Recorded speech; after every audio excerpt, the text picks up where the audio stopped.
Story 1. My parents told my brother to take my house because I don't have a family. I'm a single man in my early 30s. I've got a brother who's 29, and he's already got 4 kids now. He had his first at 22, and the second followed a year later. Then the third 2 years after that, and the fourth is the most recently born a couple months ago. His wife and I do not get along, as she always likes to try and get a rise out of me by acting superior, then turns into an extreme self-victimizing drama queen.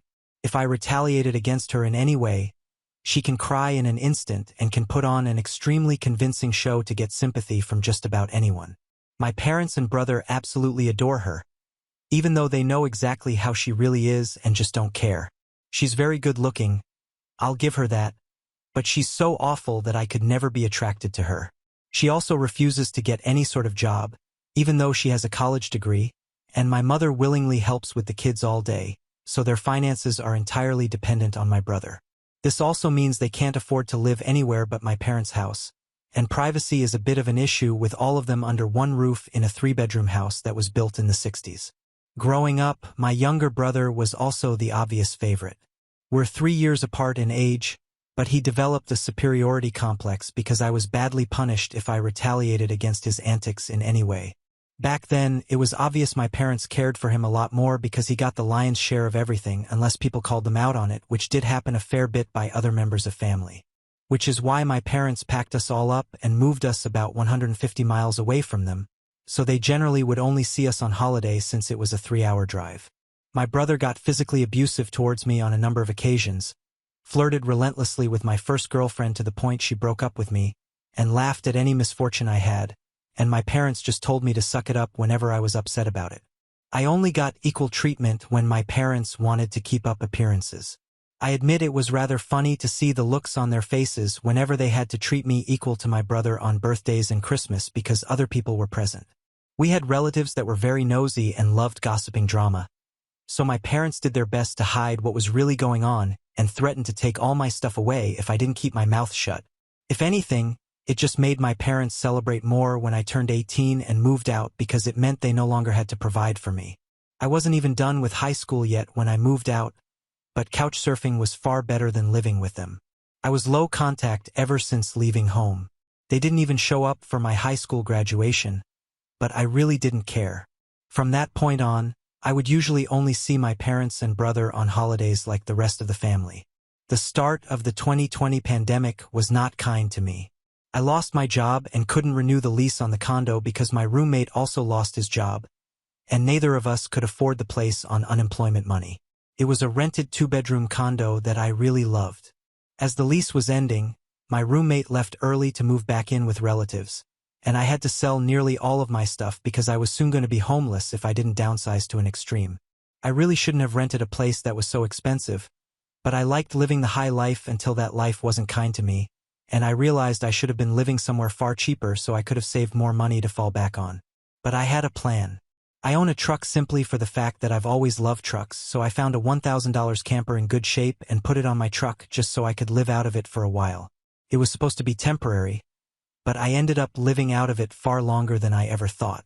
I originally was hoping to be able to live out of the camper at my parents' house where my brother and his family still reside as well, but when I asked my parents to let me stay for a while, they told me they had a full house and didn't want me there, plus we hadn't exactly gotten along in the past decade.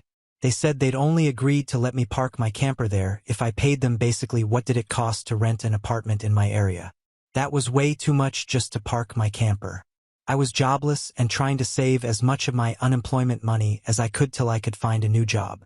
I may as well be living in an apartment with that rent price they were asking. My parents called my camper an eyesore and told me to take a hike since we couldn't come to an agreement, and still thought it was absolutely hilarious I had to live in a camper. My brother joined her in pointing at and mocking me while calling me a homeless bum. I parked my truck camper in a store parking lot to sleep on the first night that I had nowhere else to go. I felt scared out of my mind that someone might try to break in. Suffice to say, I didn't sleep well that night. There was nowhere else I could go, as any other relatives that own houses were fairly far away, and all my friends were all apartment people, and I was pretty attached to my area as well, so I didn't want to just leave. I'd also had my mail forwarded to a friend's apartment. It was the only way I could still get my mail anymore. Finding a stable place to park was pretty difficult. I went looking around to try and find a job similar to my old one. It took months of living the nomadic camper life. In that time, I had to deal with a lot, everything from beggars and drug addicts to people demanding I leave because my camper was an eyesore. At one point, someone who told me to move claimed to be with an HOA. I wasn't even parked on a street with houses, and when I questioned what HOA, they got incredibly belligerent and threatened me. I moved my camper anyway just to avoid the trouble. In order to have a steady supply of electricity, I learned to use a long extension cord to plug in anywhere I could to recharge my camper batteries. This meant sneaking around and plugging it into an outside outlet of a random building while parked on a street. I know that's a crummy thing to do, but I had to keep my batteries charged so my refrigerator would stay cold. I had a small solar power bank for recharging my phone, but I didn't have anything like a generator, and generators are noisy and require fuel anyway, so I did what I had to do. After months of living like that, I finally managed to get a new job.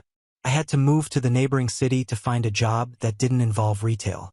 I worked retail while in college and promised myself never again, though I was nearly ready to break that promise. I was still getting unemployment money, but I had no stable place to live while receiving it, and I didn't want to still be jobless when it ran out. Plus, I was bored out of my mind.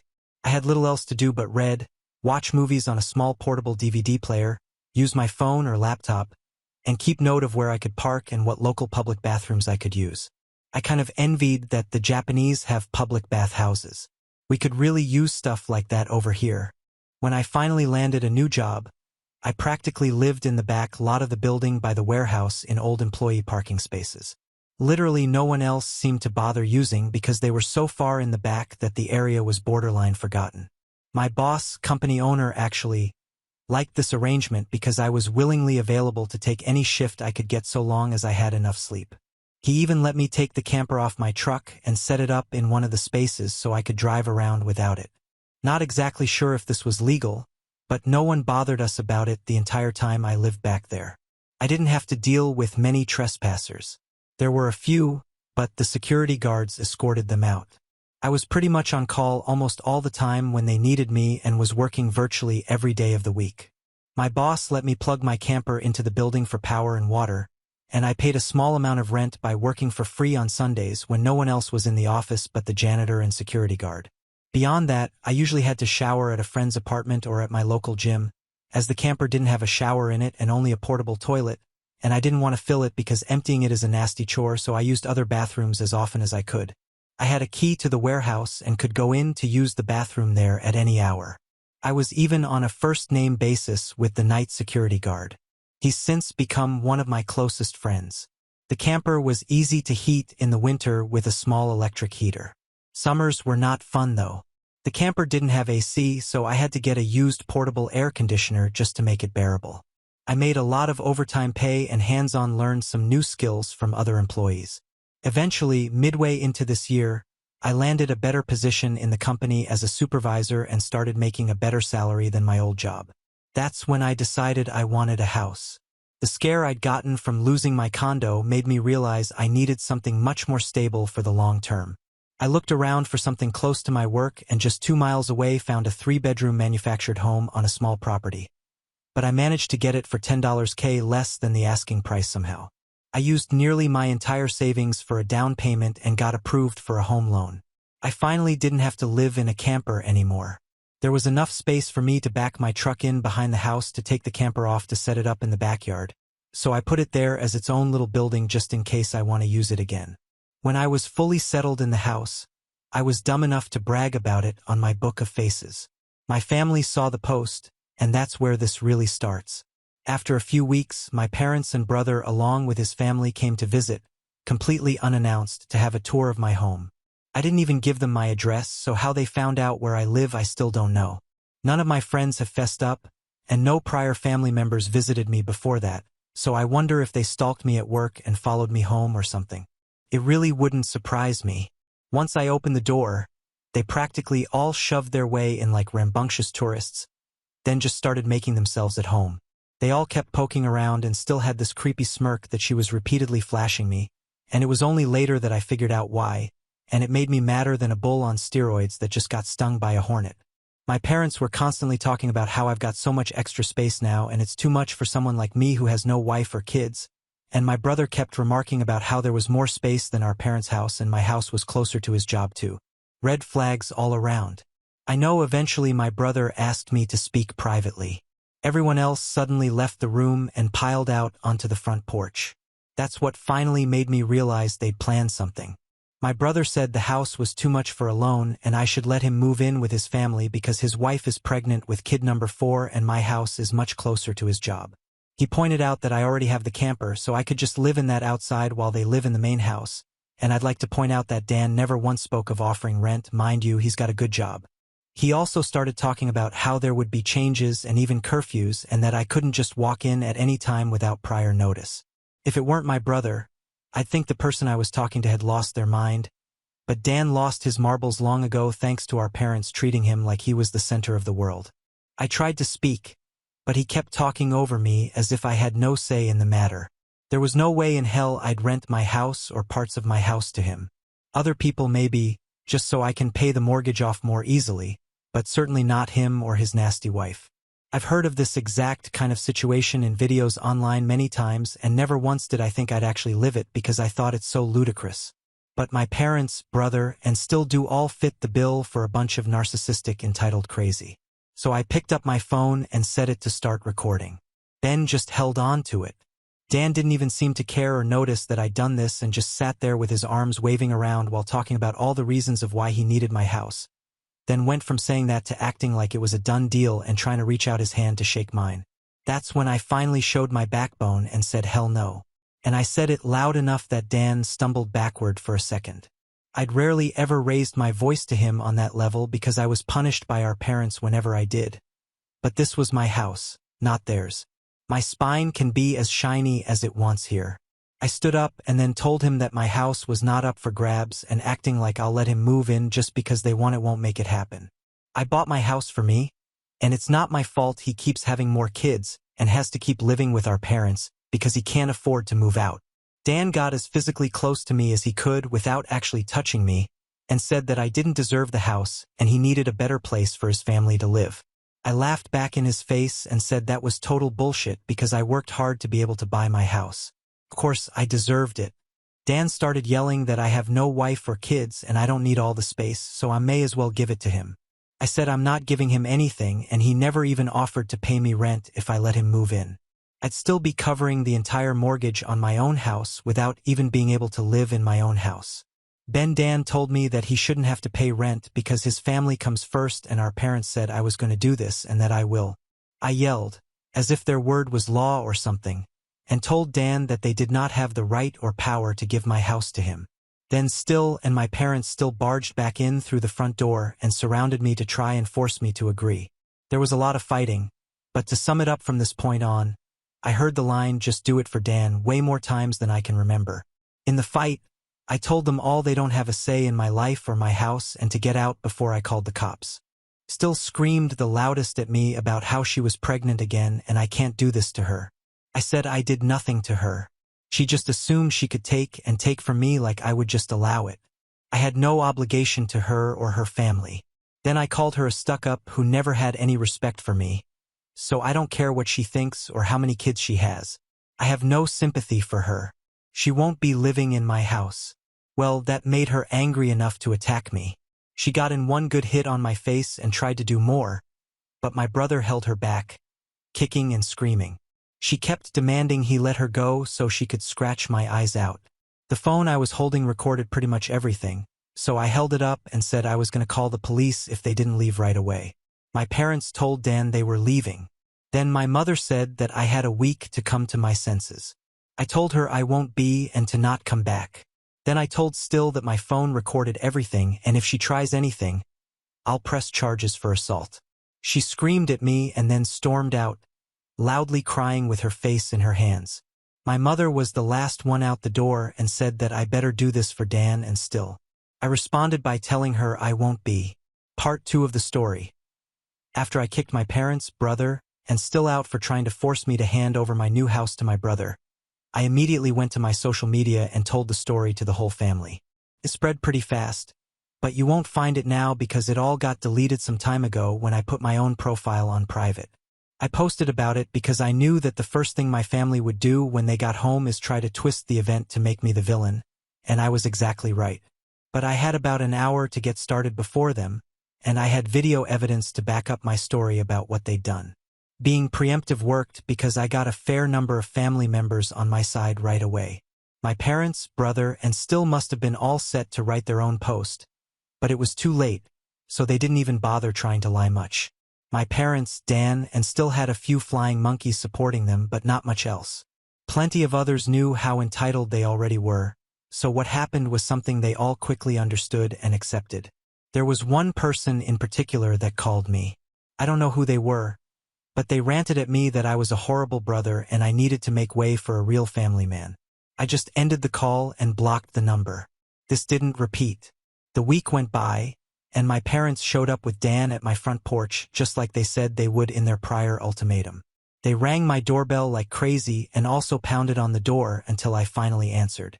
I opened it just a crack and they tried to shove their way in again, but I'd installed a couple of latch chains that prevented it and even braced my body against the door for good measure.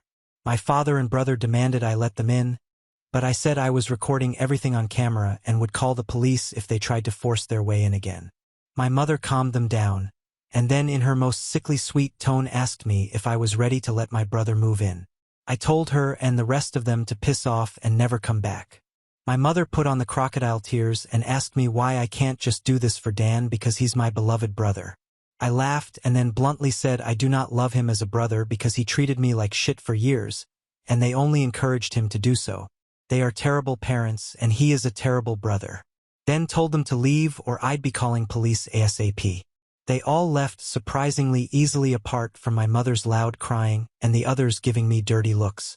One could say making them leave was suspiciously easy.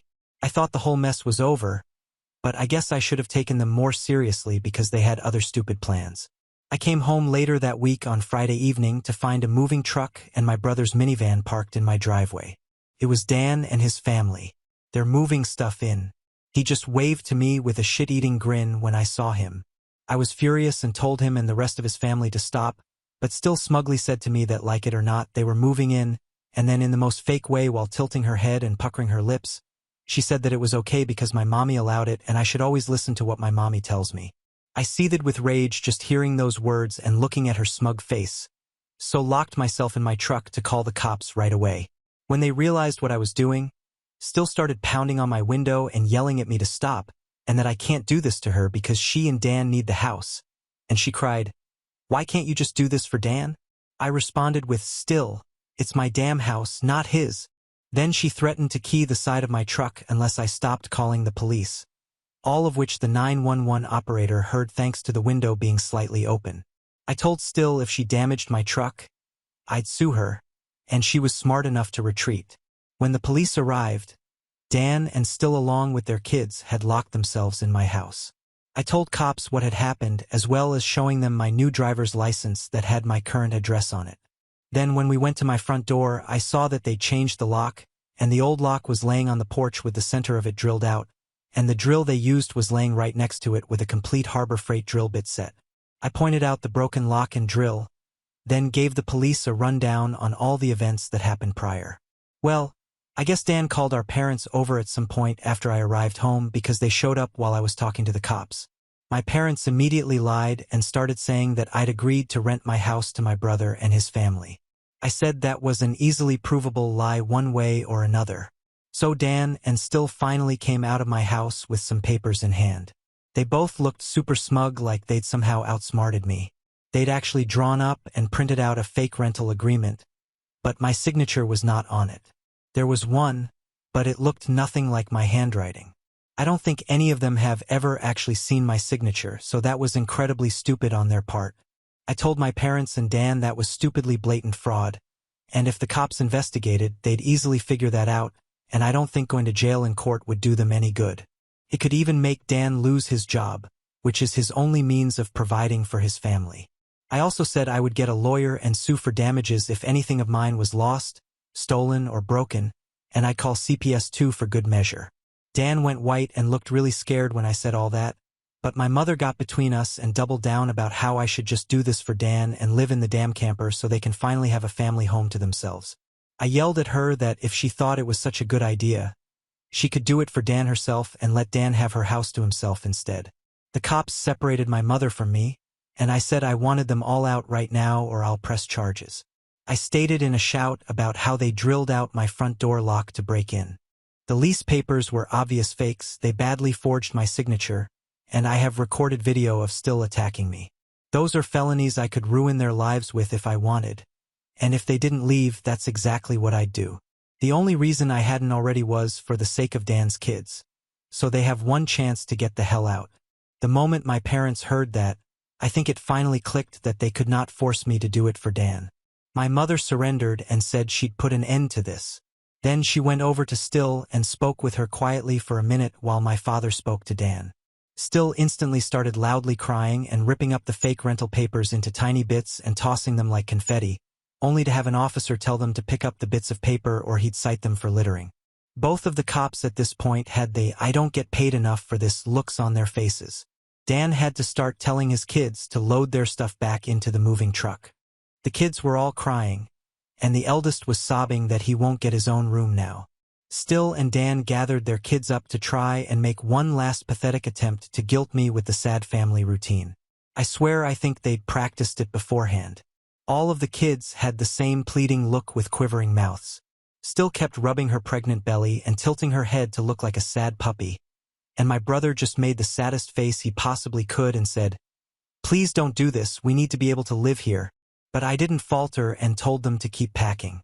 Still and the kids turned the crying up to 11, and Dan yelled at me, "Are you satisfied with yourself? You've denied us a home because you're too selfish to share and help out family." I ended up laughing like a maniac and retorting that what he was trying to do was taking, not sharing, and no amount of crying will make me let his family move in because he's no brother of mine anymore. He's just an entitled prick who thinks he can take whatever he wants from me, like when we were kids and started F-bombing me until the cops told him to cool it or he'd be in cuffs regardless if I wanted to press charges.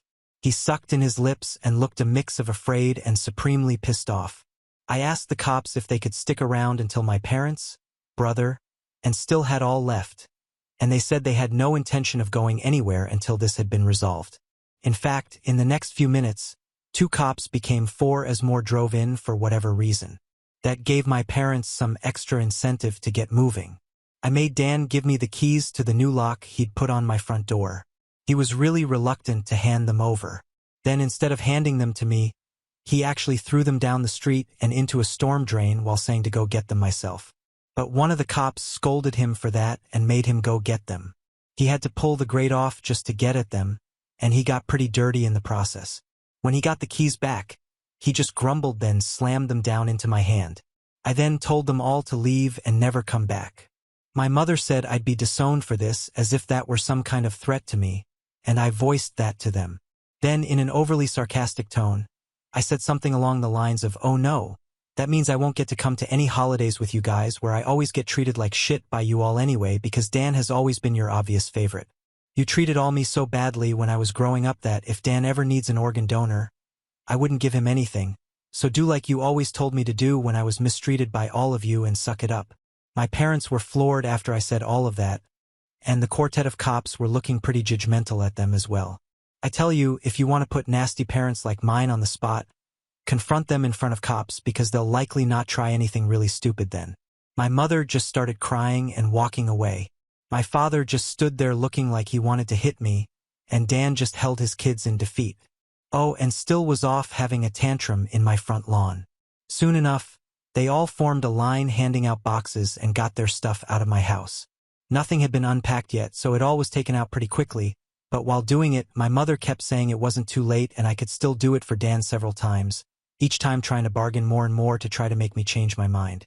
She said that Dan could pay me rent if I let them stay, and when that didn't work, she said I could move back in with them to let Dan rent my house so I wouldn't have to share the building. I told her to shut up and keep packing boxes because I don't want Dan or his family around. I don't want his money, and I certainly don't want to live with him or my parents ever again after the way they treated me when I was a kid. Making a deal with my parents would be like making a deal with the devil to me. Still ended up having another tantrum after hearing that and threw a box down, then sat on the ground to have a pity party because she didn't want to go back to sharing a house with my parents, and she just sat looking angry, sat there until everyone else was finished. She didn't even want to get up when it was time to leave. They finally got everything out of the house and into the truck, so before they left, I laid into my parents one last time about all of the shit they put me through growing up, and with 4 cops being right there, they couldn't do much other than stand there and take it for once. I called them out on so many things that happened and even pointed out how they couldn't just do something nice for me, like letting me stay over with my camper when I was homeless and trying to get back on my feet, how they let Dan and still ridicule me and call me a bum. Well, who's the bum now? They wanted to kick me out of my own house so Dan could stay in it free of charge. Yet when I needed a place to go, they wanted to gouge me for more than I could afford just to park my camper when they knew I was out of a job. There were more extremely judgmental stares from the cops when I said all of that, so I put my parents on the spot one more time and asked them what I ever did other than being born to deserve being treated so badly, because when I finally have a bit of success in life, they want to snatch it away from me for their favorite child, since they'd rather I give everything to Dan and have nothing for myself. I bought my house using the money that I earned. I owed them nothing, and I won't be asking anything from them ever again, because clearly I will never be anything more than a doormat or a cash cow in their eyes. I got no answers from them. They just stood there looking like fish out of water. So I continued ranting and asked them what in God's name made them think they were such good parents after all of that. My father was beet red, but more from embarrassment than anger this time, and my mother was crying that she was a horrible person. I bluntly agreed that she is a horrible person, they all are, and I bet they'll go to hell for it too. They were shitty people and they all knew it, but if I called them out on all this stuff in private instead of in public, they just get mad at me and still act like I'm in the wrong. They just kept up the denial for so long that it became a part of who they are. My mother buried her face in my father's jacket to cry, and my father looked more defeated than I've ever seen him. Dan and his family avoided me entirely as they finished putting everything back in the moving truck. I made sure nothing of mine was stolen. Not that I'd had a chance to get much furniture yet. They all got back in their vehicles, and still just stood staring at me with malice until my brother finally got her to drive the minivan home. And as soon as they were all gone, I got back online again and spilled the beans what happened. My parents were too embarrassed to even try to defend their actions this time, and while the family was somewhat split before this incident, it was now a landslide in my favor.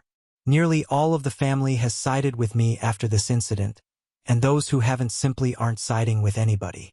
No matter how much my parents previously tried the "we did it for Dan" line, no one listened anymore, so any remaining familial support they had is now gone. Many in the family who I expected would side with me did. That includes the former flying monkeys, so I guess they finally had enough. Around that time, I offered to host half the family next Christmas Eve in my new house. My parents were not invited. I wasn't blocked on my brother and Still's profile, surprisingly, and I saw Still had her 4th baby in early November. They are still living with my parents. I'm pretty sure they knew I was watching because Still kept making passive-aggressive posts every couple of weeks or so about not having enough space while living with my parents, probably to see if she can still guilt me, and I'm sure it's driving my mother and father up the wall because they aren't getting any peace and quiet in their old age with 3 rowdy, obnoxious kids, a mentally unstable Still, my golden child brother, and a newborn baby in the house all at once. Perhaps they could move into a camper in their own backyard and let Dan take over their house completely. They might get some peace then. Yeah, they could do that for Dan. Part 3 of the story. For those who kept saying that I should have just let my brother and Still rest, that the only reason I didn't was because they are parents, their kids need them, and if Dan was arrested, he'd likely lose his job, and without that, his family has no money and Still has an only months-old baby right now. Neither of them need to end up in jail, but you don't need jail for revenge. Police can help, yes, but I got payback without filing a police report. Would I be this merciful again? More than likely not, and they know it. I decided to wait on making an account and posting until after the new year just in case more stuff happened. And it did. As previous readers know, Still was making passive-aggressive posts on social media that were obviously directed at me, especially after Still had her 4th baby in November. She was posting the same repetitive nonsense over and over again. She just found semi-clever ways of rewording it, but she pretty much kept regurgitating that she was tired of living with my parents, that there isn't enough space, she needs her own house, blah blah blah. I know I sound dismissive, but live through what I have with these people, and you'd be ready to sarcastically play tiny violins in front of them too. They're just that bad. And since I waited until January to make him account, more happened just like I thought.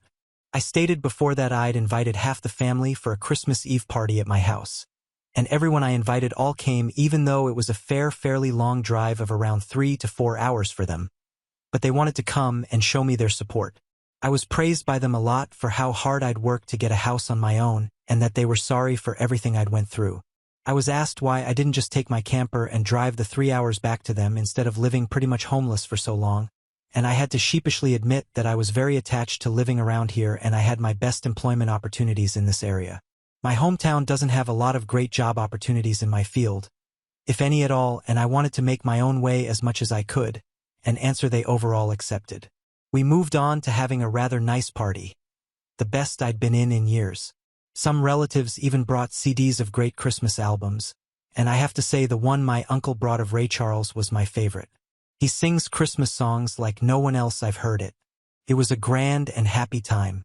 I felt like for once I could just forget my past issues and enjoy the moment, but I wouldn't be writing this if it had stayed that way.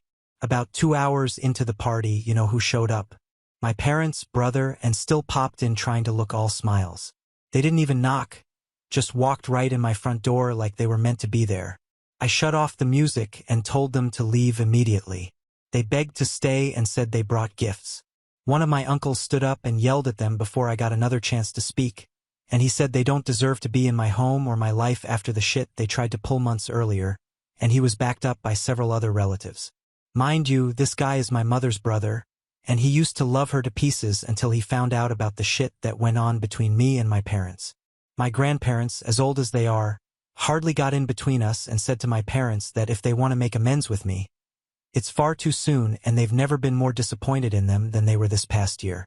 They'd hidden their favoritism for my brother from prying eyes for a long time, but no one was fooled anymore, and they needed to make a serious effort to try and actually treat me like a son if they ever wanted to be in my life again. Then they turned to Dan and said they've seen the repetitive nonsense Still keeps posting about, they're tired of it, and to just let it go already. My house will not become their new home. Still went back to her old standard of cry and had a pity party about how she should be the one living here and not me. She plopped down in a chair to have a tantrum and say it wasn't fair I got this house to myself when I have no family of my own, and she has 4 kids that need more space, and she just wanted a better place to live in and feel like a real mom. It was petty of me, but I loudly pointed out that she sucks as a mother because she lets my mother do most of the parenting while she sits on her butt all day drinking, playing on her phone, or going out and spending all of Dan's money, and she has the nerve to complain about it. I even joked that I'm surprised her baby doesn't get drunk from her breast milk since she drinks so much booze, which I admit went a bit too far as I got some stares and still demanded to know if I was calling her a bad mom. I said the evidence speaks for itself, and if she wanted to be able to afford to move out of my parents' house someday, then she needs to put her college degree to some use, get a job, and learn to save money. My mother already does most of the child care for my brother's kids anyway, so she'd have plenty of time after her baby gets a little older. My brother's eldest kid, who's 7 years old, ran up to start kicking and screaming at me for yelling at his mom, and he kept at me about how his mom said that I was the bad guy who made her cry and didn't let them live here. That's when my brother grabbed his son to pull him away, but all the other relatives jumped back in, and this sort of turned into a family intervention against my still and brother. She was crying, her new baby was crying, her kids were crying. Hell, even Dan was very nearly in tears from the verbal lashing he was being assaulted with. He ended up just sitting on the ottoman I keep shoes and by the front door and looking like a complete wreck. He couldn't look anyone in the eye. He couldn't even say 2 words to me, not with a whole house filled with angry people ready to judge him if he tried to let out his inner golden child again. If they weren't there to get in his way, I'd bet this would have ended up a repeat of when he tried to order me around to try and take my house months earlier. By this point, though, he'd been so thoroughly humiliated that his and my parents' reputation in the family was completely destroyed because the masks were all now off. Soon after, my parents, brother, and still all left in defeat. The party resumed, and we all avoided speaking of what just happened for the rest of the evening. Since most of the adults had been drinking, everyone stayed the night in my house. I even let some of them sleep in the camper so there'd be enough space. I admit it also makes a good guest house. My relatives all wanted a tour of it earlier as well, and they said they couldn't believe I'd been living in it for around 2 years. I got a lot of questions about it, like what summer and winter was like and so on. I was up earlier than everyone else Christmas morning and had a fresh pot of coffee and some ibuprofen for those spiked eggnog hangovers a few of them had. I was complimented on being a way nicer host than my parents ever were, and we all agreed to do this again next Christmas. After Christmas, Still did finally stop making posts that were obvious digs at me and deleted all of the old ones as well. But shortly after the new year, she more recently made a new post complaining about how she tried to convince my parents to get a camper like I did, so it could be set it up in the backyard so Dan and his family could use the whole house as their family home. While a taste of one's own medicine is never fun because my parents turned that idea down vehemently. I hear no one is going to push them out of their own home, let alone their master bedroom. The post was only up for a couple of days before Still removed it, and she has hardly posted anything since then. She loves to complain, but if a tree falls and no one is around to hear it, can it still complain? So I guess Still has realized there's no point in doing it when no one hears her anymore, and Dan can't afford to move his family out on his salary alone anytime soon. If they end up expecting another child in the next few years, I won't be surprised. Things mellowed down for me since then, and I've even invited friends over for a poker night. I suck at poker because I can never remember a damn thing about it, but so what, we get to drink beer and eat junk food while being merry idiots. We all loaded up on Whoppers from Burger King and just had it at the best way for grown men can when they just want to have a good unadulterated time and get pissed drunk. I think maybe around summer I'll look into possibly dating someone. I'm not exactly getting younger here. Fingers crossed that goes well. My camper just sits idle in my yard now, and I admit there were some days I went out there just to spend time in it. I did live in it for 2 years, it's like my second home, and maybe one day I'll actually get to use it for camping like it was meant to be. I've never been camping. My parents considered it a waste of time, so it'd be a completely new experience for me. Now on to the next story. Story 2. Before we start, if you're enjoying this video so far, please consider liking and subscribing to the channel. Now let's continue. My cheating wife betrayed me and I had no pity for her. Now karma has ruined her. I have recently started to wonder if my wife might be cheating, but I am not sure what to do from here. I have no concrete evidence, so I don't want to confront her or bring it up in case nothing is happening, or to avoid having her hide things better. It's just been small things and a gut feeling. About 4 months ago, she began working out more and became much more interested in her appearance. She is very attractive, but never really wore much makeup or styled her hair elaborately. She has also started being protective with her phone, which I know is a concerning sign. Normally, we freely use each other's phones, but now it never leaves her side, and if I ask to use it to take a picture, she tells me to use mine. She has also been staying late at work more often and has taken a few more out-of-town business trips in the past 4 months. She hasn't initiated any intimacy and only gives me brief kisses. I tried to initiate a few times, and she either rejected me or was unresponsive during the act, which made me feel worse than an outright rejection. I brought up the lack of intimacy a while back, and she attributed it to exhaustion from being a mom, work, and working out. She promised to try to do better and kissed me that night, but nothing has changed. I've wondered if it might be some kind of midlife crisis. There's a guy at her work I suspect could be an issue. My wife used to talk about him a lot but stopped mentioning him a few months ago, although I know they still work closely together. He is married with kids and has mentioned having marital problems. I met him briefly a few times, and he seemed to ignore me. He isn't as physically fit as me, but he dresses well, is outgoing, and likes to drink, which is something my wife occasionally wishes I would do. I graduated from high school, and he has a master's degree. He also earned significantly more than I do. I train fighters for a living, which I love, but it doesn't pay much. My wife believes I could earn more in a different field. She's not obsessed with money, but I understand her desire for financial security. Recently, my wife took a work trip to a tropical resort with just this colleague and the CEO. In my mind, I worry that she spent a lot of time with this colleague. I want to confirm my suspicions but don't want to cause issues by accusing her without evidence. We've had a good overall marriage, despite a few ups and downs. A friend suggested I start gathering evidence discreetly, but I'm uncomfortable invading her privacy. If she is cheating, I can't imagine staying with her. I'm deeply involved in my kids' lives, and the thought of seeing them only part-time is heartbreaking. Any advice on how to handle this situation would be appreciated. Update 1. I accessed our cell phone account and noticed many late-night texts to a specific number. I planned to find out who the number belongs to. After discovering this, I felt emotional and upset.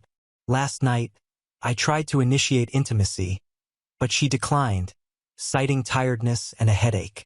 We discussed our connection, and she promised to improve, as she did previously. This morning, she mentioned a potential girls' trip to Vegas with college friends I haven't met. I'm starting to see a pattern, but I'm still unsure. I finally did some snooping and looked at the detailed cell phone records online. I noticed that there were texts to one number made in the middle of the night, amounting to hundreds. I called the number from a payphone, and it went to one of her coworkers, the one I suspected could be trouble. I managed to access her phone while she was in the shower and found that the text conversation with this number was the one thing deleted. Also, that guy's number was saved under a female's name in her phone. I am now very worried about the out-of-town trip she took where this guy was present. I had to leave the house to cool off. I managed to compose myself enough to come home, but I don't know what to do from here. If I confront her with what I have, she will probably explain it away. I am uncertain whether I should try to gather more evidence quietly or confront her sooner. I am really angry. I am furious at her, but also feel a strong urge to confront the guy. It will take everything I have not to do that. I am worried that she might admit to inappropriate flirting, and I won't have enough evidence to get her to admit to everything. Any advice on when to confront her? I am planning to stay awake during the time she usually texts him, then interrupt her and ask if she is texting to see if she lies to me. Update 2. Last night, after everyone went to bed, I pretended to be asleep and waited to see if she would get out of bed to use her phone. Sure enough, a little after midnight, she got up and went into another room, closing the door behind her. I waited a few minutes, then quickly opened the door and walked in, saying I couldn't sleep and asking what she was doing. I caught her mid-text and stood over her too quickly for her to delete anything. I saw her slowly try to hide her phone. She said she couldn't sleep either and was texting a friend. I had a plan and immediately put it into action. I moved closer to her, started kissing her, and asked if she wanted to be intimate. As expected, she declined, so I began laughing and playfully tickling her, joking that she must be more interested in the friend she was texting than me. Then I playfully wrestled with her to get the phone. I could see the panic in her eyes. She tried to retrieve it, but I turned away, holding it out of reach, laughing and pretending to have fun. I told her I was going to call this friend and ask if she was interested in my wife. My wife exclaimed, "Please don't call her." I started walking away, pulled up the text messages, and saw one that read, "Can't wait to see you tomorrow." I pressed the call button, and after what seemed like an eternity, the guy answered. Unprepared for what to say, I just hung up. I then began reading the text aloud in front of my wife, asking her why she was sending these messages to a guy at night. She said she didn't know. I asked if she had anything to tell me. She remained silent. Then I told her that I had seen the cell phone records and knew everything about her late-night texts with this guy. She started crying and apologizing. I remained calm. I explained that the next few minutes were crucial and that if she didn't tell me the complete truth, there would be severe repercussions. She admitted to flirting with her coworker, who was having marital problems, and said it escalated to flirting. She claimed nothing physical happened. My fear was that she would only admit to what I already knew. I told her that if she couldn't be completely honest, she needed to pack a bag and leave. She agreed, crying and apologizing. Before she left for her mother's house, she asked if I was going to leave her. I said we would discuss it later as it was late. She left, and I haven't seen her since, but she has been trying to contact me, leading me to turn off my phone. My plan is to find a marriage counselor and make an appointment, pretending to want to work things out until I can use the counseling to help navigate the process of separation. I recorded the entire incident last night as a precaution in case she tried to make false accusations. I checked with a friend, and he confirmed that recording in our state is legal. I don't believe she would make false accusations, but I want to be cautious, especially as an ex-fighter and trainer.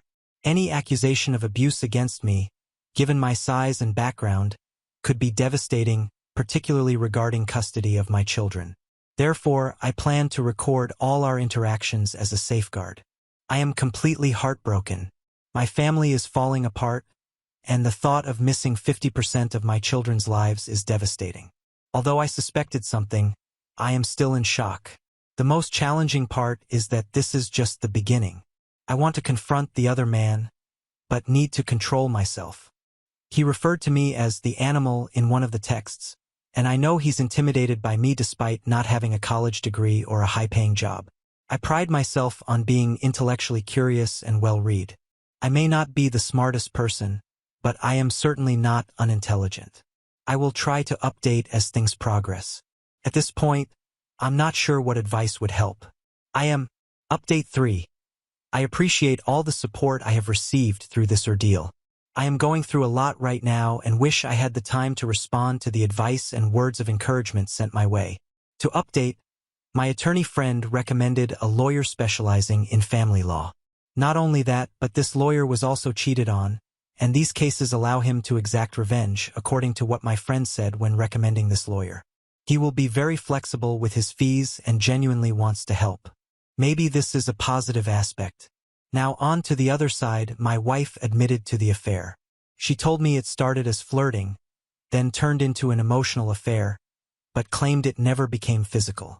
I saw right through that, and she finally admitted it did turn physical, coinciding with the time she ceased intimacy with me. I received more details than I thought I could handle. It was a very passionate affair. To say this has really affected me would be an understatement of the highest degree. I am wrestling with my emotions and struggling to keep a thought in my head.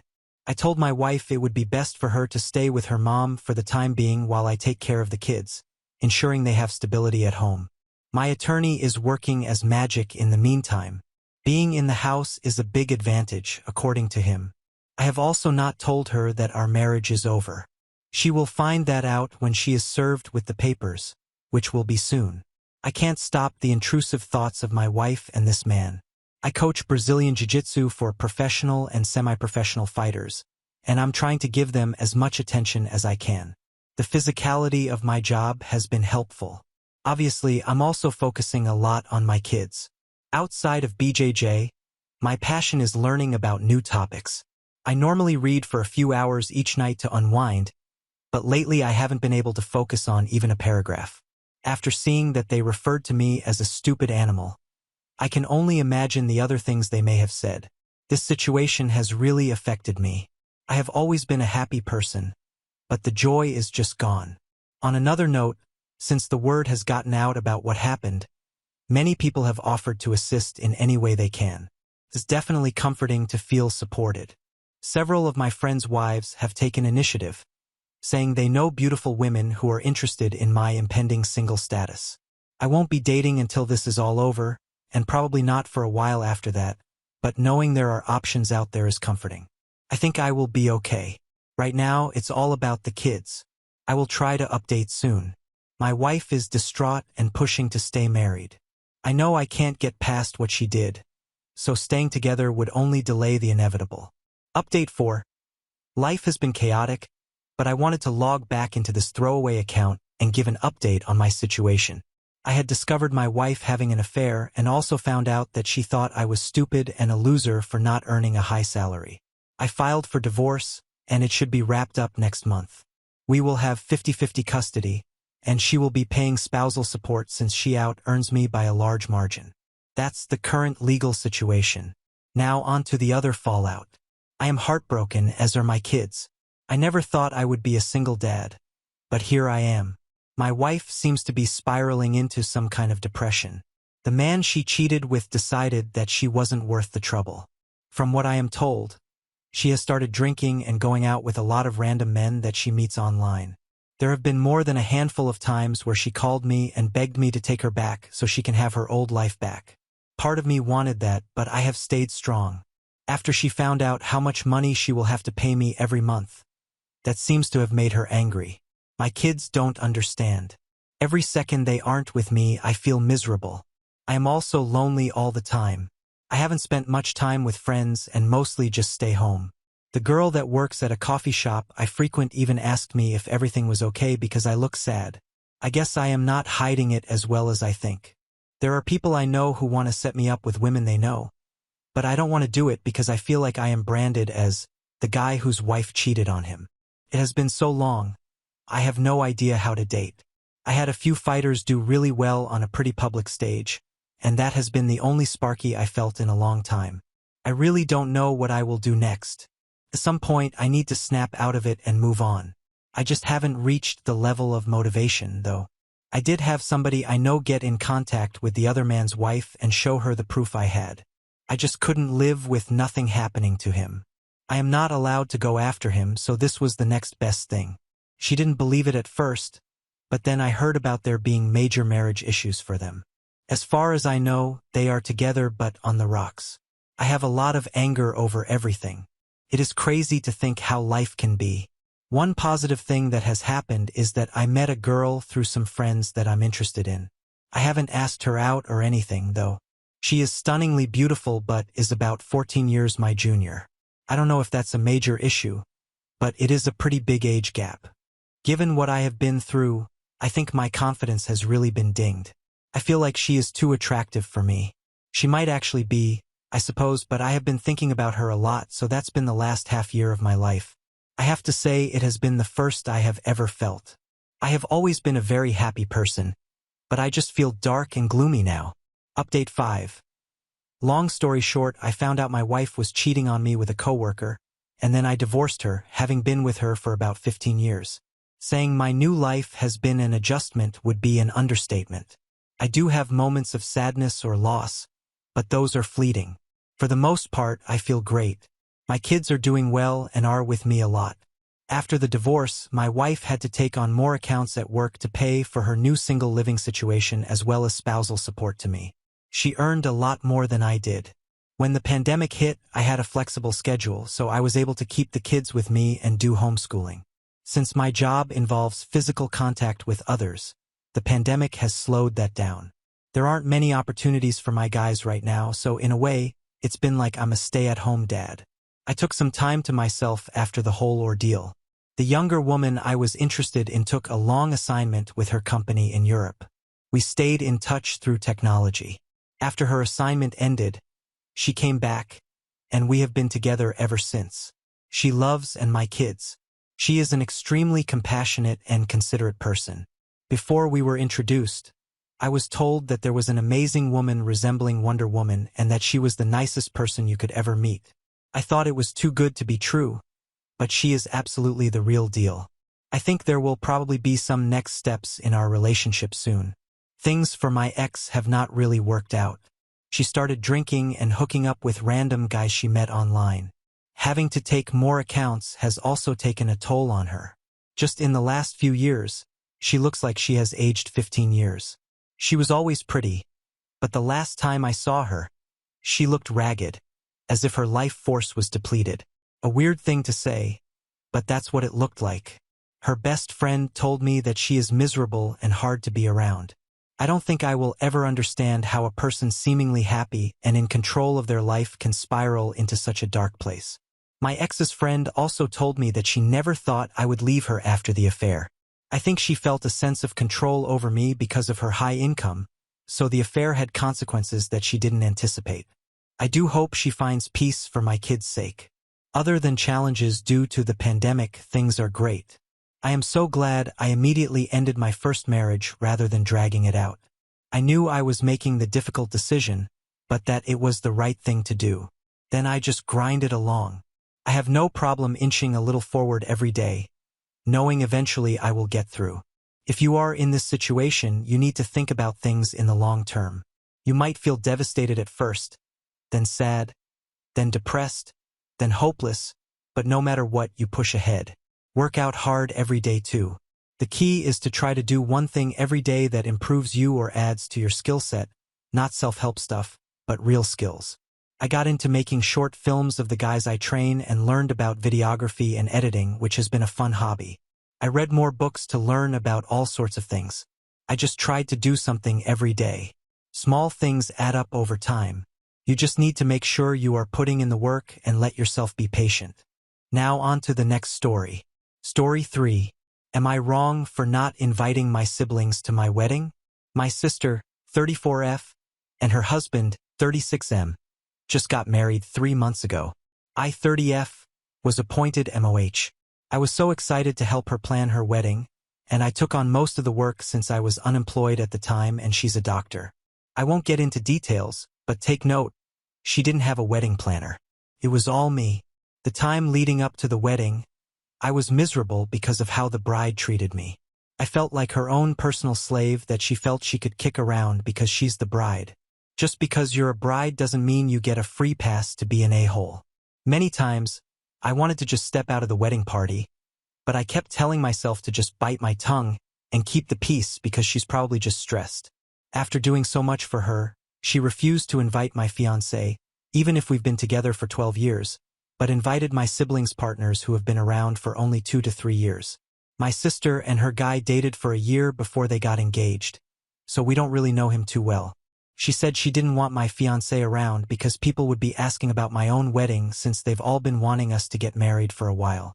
I refused to do any more work for her wedding until she apologized to me and invited my fiancé, which she did, not exactly sincere, but whatever. I was hurt she wasn't even grateful for anything that I had done for her in her dream wedding because it was expected of me to help. Cut to the day of the wedding and everything was fine. The ceremony was beautiful and the couple was happy. I was happy for my sister. By the time we got to the reception venue, I noticed that my fiancé and I were on a separate table. For my family, they were at the VIP table, and I was cast aside to sit at the furthest table right beside the kitchen. I figured there was a mistake, and I calmly asked the bride about it since she handled the seating plan. She looked me dead in the eye and said that there's no mistake, that's where we belong, at the kids' table and far away. We were seated with 7 to 14-year-olds. The groom overheard us and agreed with me but kept quiet when my sister gave him this, "Don't you dare disagree with me." Look, at the end of the night, the groom apologized to my parents for what happened to me and said he had no clue his bride did that. But he didn't say a word to me as his bride told him not to. Because of this, I decided to not make an issue and just try to enjoy the remainder of the night with my partner. But I wouldn't make a MOH speech. My parents noticed where I was and got upset at the situation as well. My siblings knew very well I wasn't at their table but didn't bother looking for me or wondering why I wasn't seated there.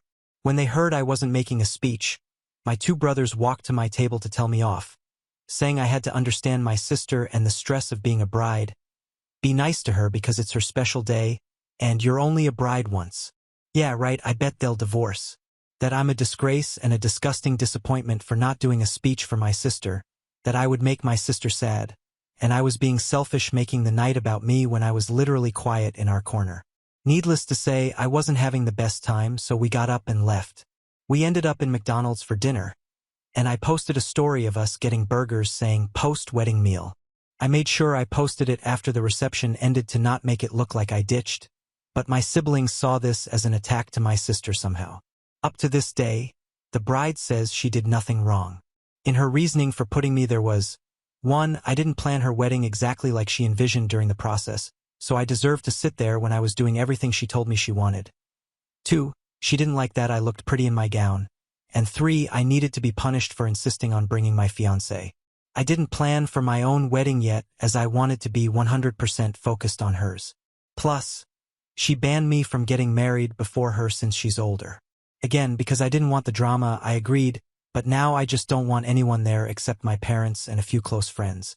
My parents agree with me, but my siblings are upset, calling me childish, but to be completely honest, I just don't feel like paying for people. Mine is a destination wedding, and my fiancé and I are paying for everything. These are our savings, and I don't feel like splurging on these people. They, along with my grandparents and cousins, are all saying I'm wrong. But hey, if I was excluded from being a sibling at my sister's wedding and no one cared, then why would you be upset if I excluded you in return? Relevant comments. Comment. Wedding planning issues aside, one possible explanation for all this is that your sister really dislikes your fiancé. Opie. In regards to my fiancé, there's nothing he did to her to warrant being treated so rudely. We started dating when we were quite young, and I, as well as my parents, love him very much. He was my best friend for a long time and still is my favorite person to this day. My sister always hated that I had a boyfriend before she did because she believed I would never get married because of my disability. I'm epileptic. Her husband was her first boyfriend, and she married him right away because she wants a baby ASAP since she's already 34, and her goal was to be married before 30, to the point that she started planning and booking vendors even before he actually proposed to her. So basically, she's pretty insane. Her actions are always based on jealousy and the fact that I shouldn't be able to have things if she hasn't had them first because she's the eldest, i.e. boyfriend, engagement, wedding, kids, etc. That's why she said I couldn't get married before her because it was already a slap in her face that I got engaged younger than her. Basically, she hates that I'm happy. She doesn't hate him, she hates me. Update 1. Hi again. So I'll answer a few questions and leave a quick update. I 30F. Come from a family of 5 kids. I failed to mention this because I didn't think it was all that relevant, but I actually have 2 sisters, 34 and 32, and 2 brothers, 26 and 22. A little more on my sisters. They're the best of friends. They're the picture-perfect model of sisterly love, while I'm the middle child with 2 younger brothers. So why did I agree to be MOH? Well, because I thought it would bring us closer. In my mind, I believe that this was her trying to be more of a sister to me. You always hear stories of that sisterly bond around weddings, and I tried to nurture that because that's what they had, and that sibling bond is what my brothers had with each other as well. Any chance I'd get to connect with my sisters, I'd jump at the opportunity. It's more me just feeling left out than being a doormat. I was a very sickly child, and that is why I was mostly with just my parents growing up, while my siblings would be going out meeting friends, etc., which is what my siblings envied, apparently. They aren't close to my parents. Bride had both of us as MOH because she couldn't choose just one. I later found out that I was always the second option and I was just appointed MOH, so I'd do all the work while other MOH got all the praise, which in hindsight I should have seen coming. While my brothers were busy harassing me about giving my MOH speech, Sister 2 was giving her own MOH speech about how she absolutely loves the bride and will do anything for her, all that crap. She then conveniently calls all the siblings to the stage to toast the bride and groom when I was crying and rushing out / walking away from my brothers. So did the other relatives in attendance. I was making a scene and making it about me. No, it's not the first time she hurt me. Fat shamed me as a child, calling me a potato, saying things like I was a burden to the family because of my epilepsy, throwing all my makeup in the sink and wetting it because I moved her bath towel in the bathroom, calling me the stupid low IQ sister, even if I'm a licensed architect with a master's degree, when her guy friends wanted to ask for my number, taking my dream church from me, which is why fiancé said we could do a destination wedding at my dream country instead. It's just the worst she's done to spite me in front of my entire family. And no, we still haven't spoken since then. And she still maintains that I was the one who ruined everything by getting upset about the seating. Now for the update, we will elope. Just us 2 and a handful of close friends that were there for us since the beginning of our relationship. We'll have a small church wedding and a little celebration on the beach with the people we love, our chosen family, followed by island hopping with our entire party around the Philippines.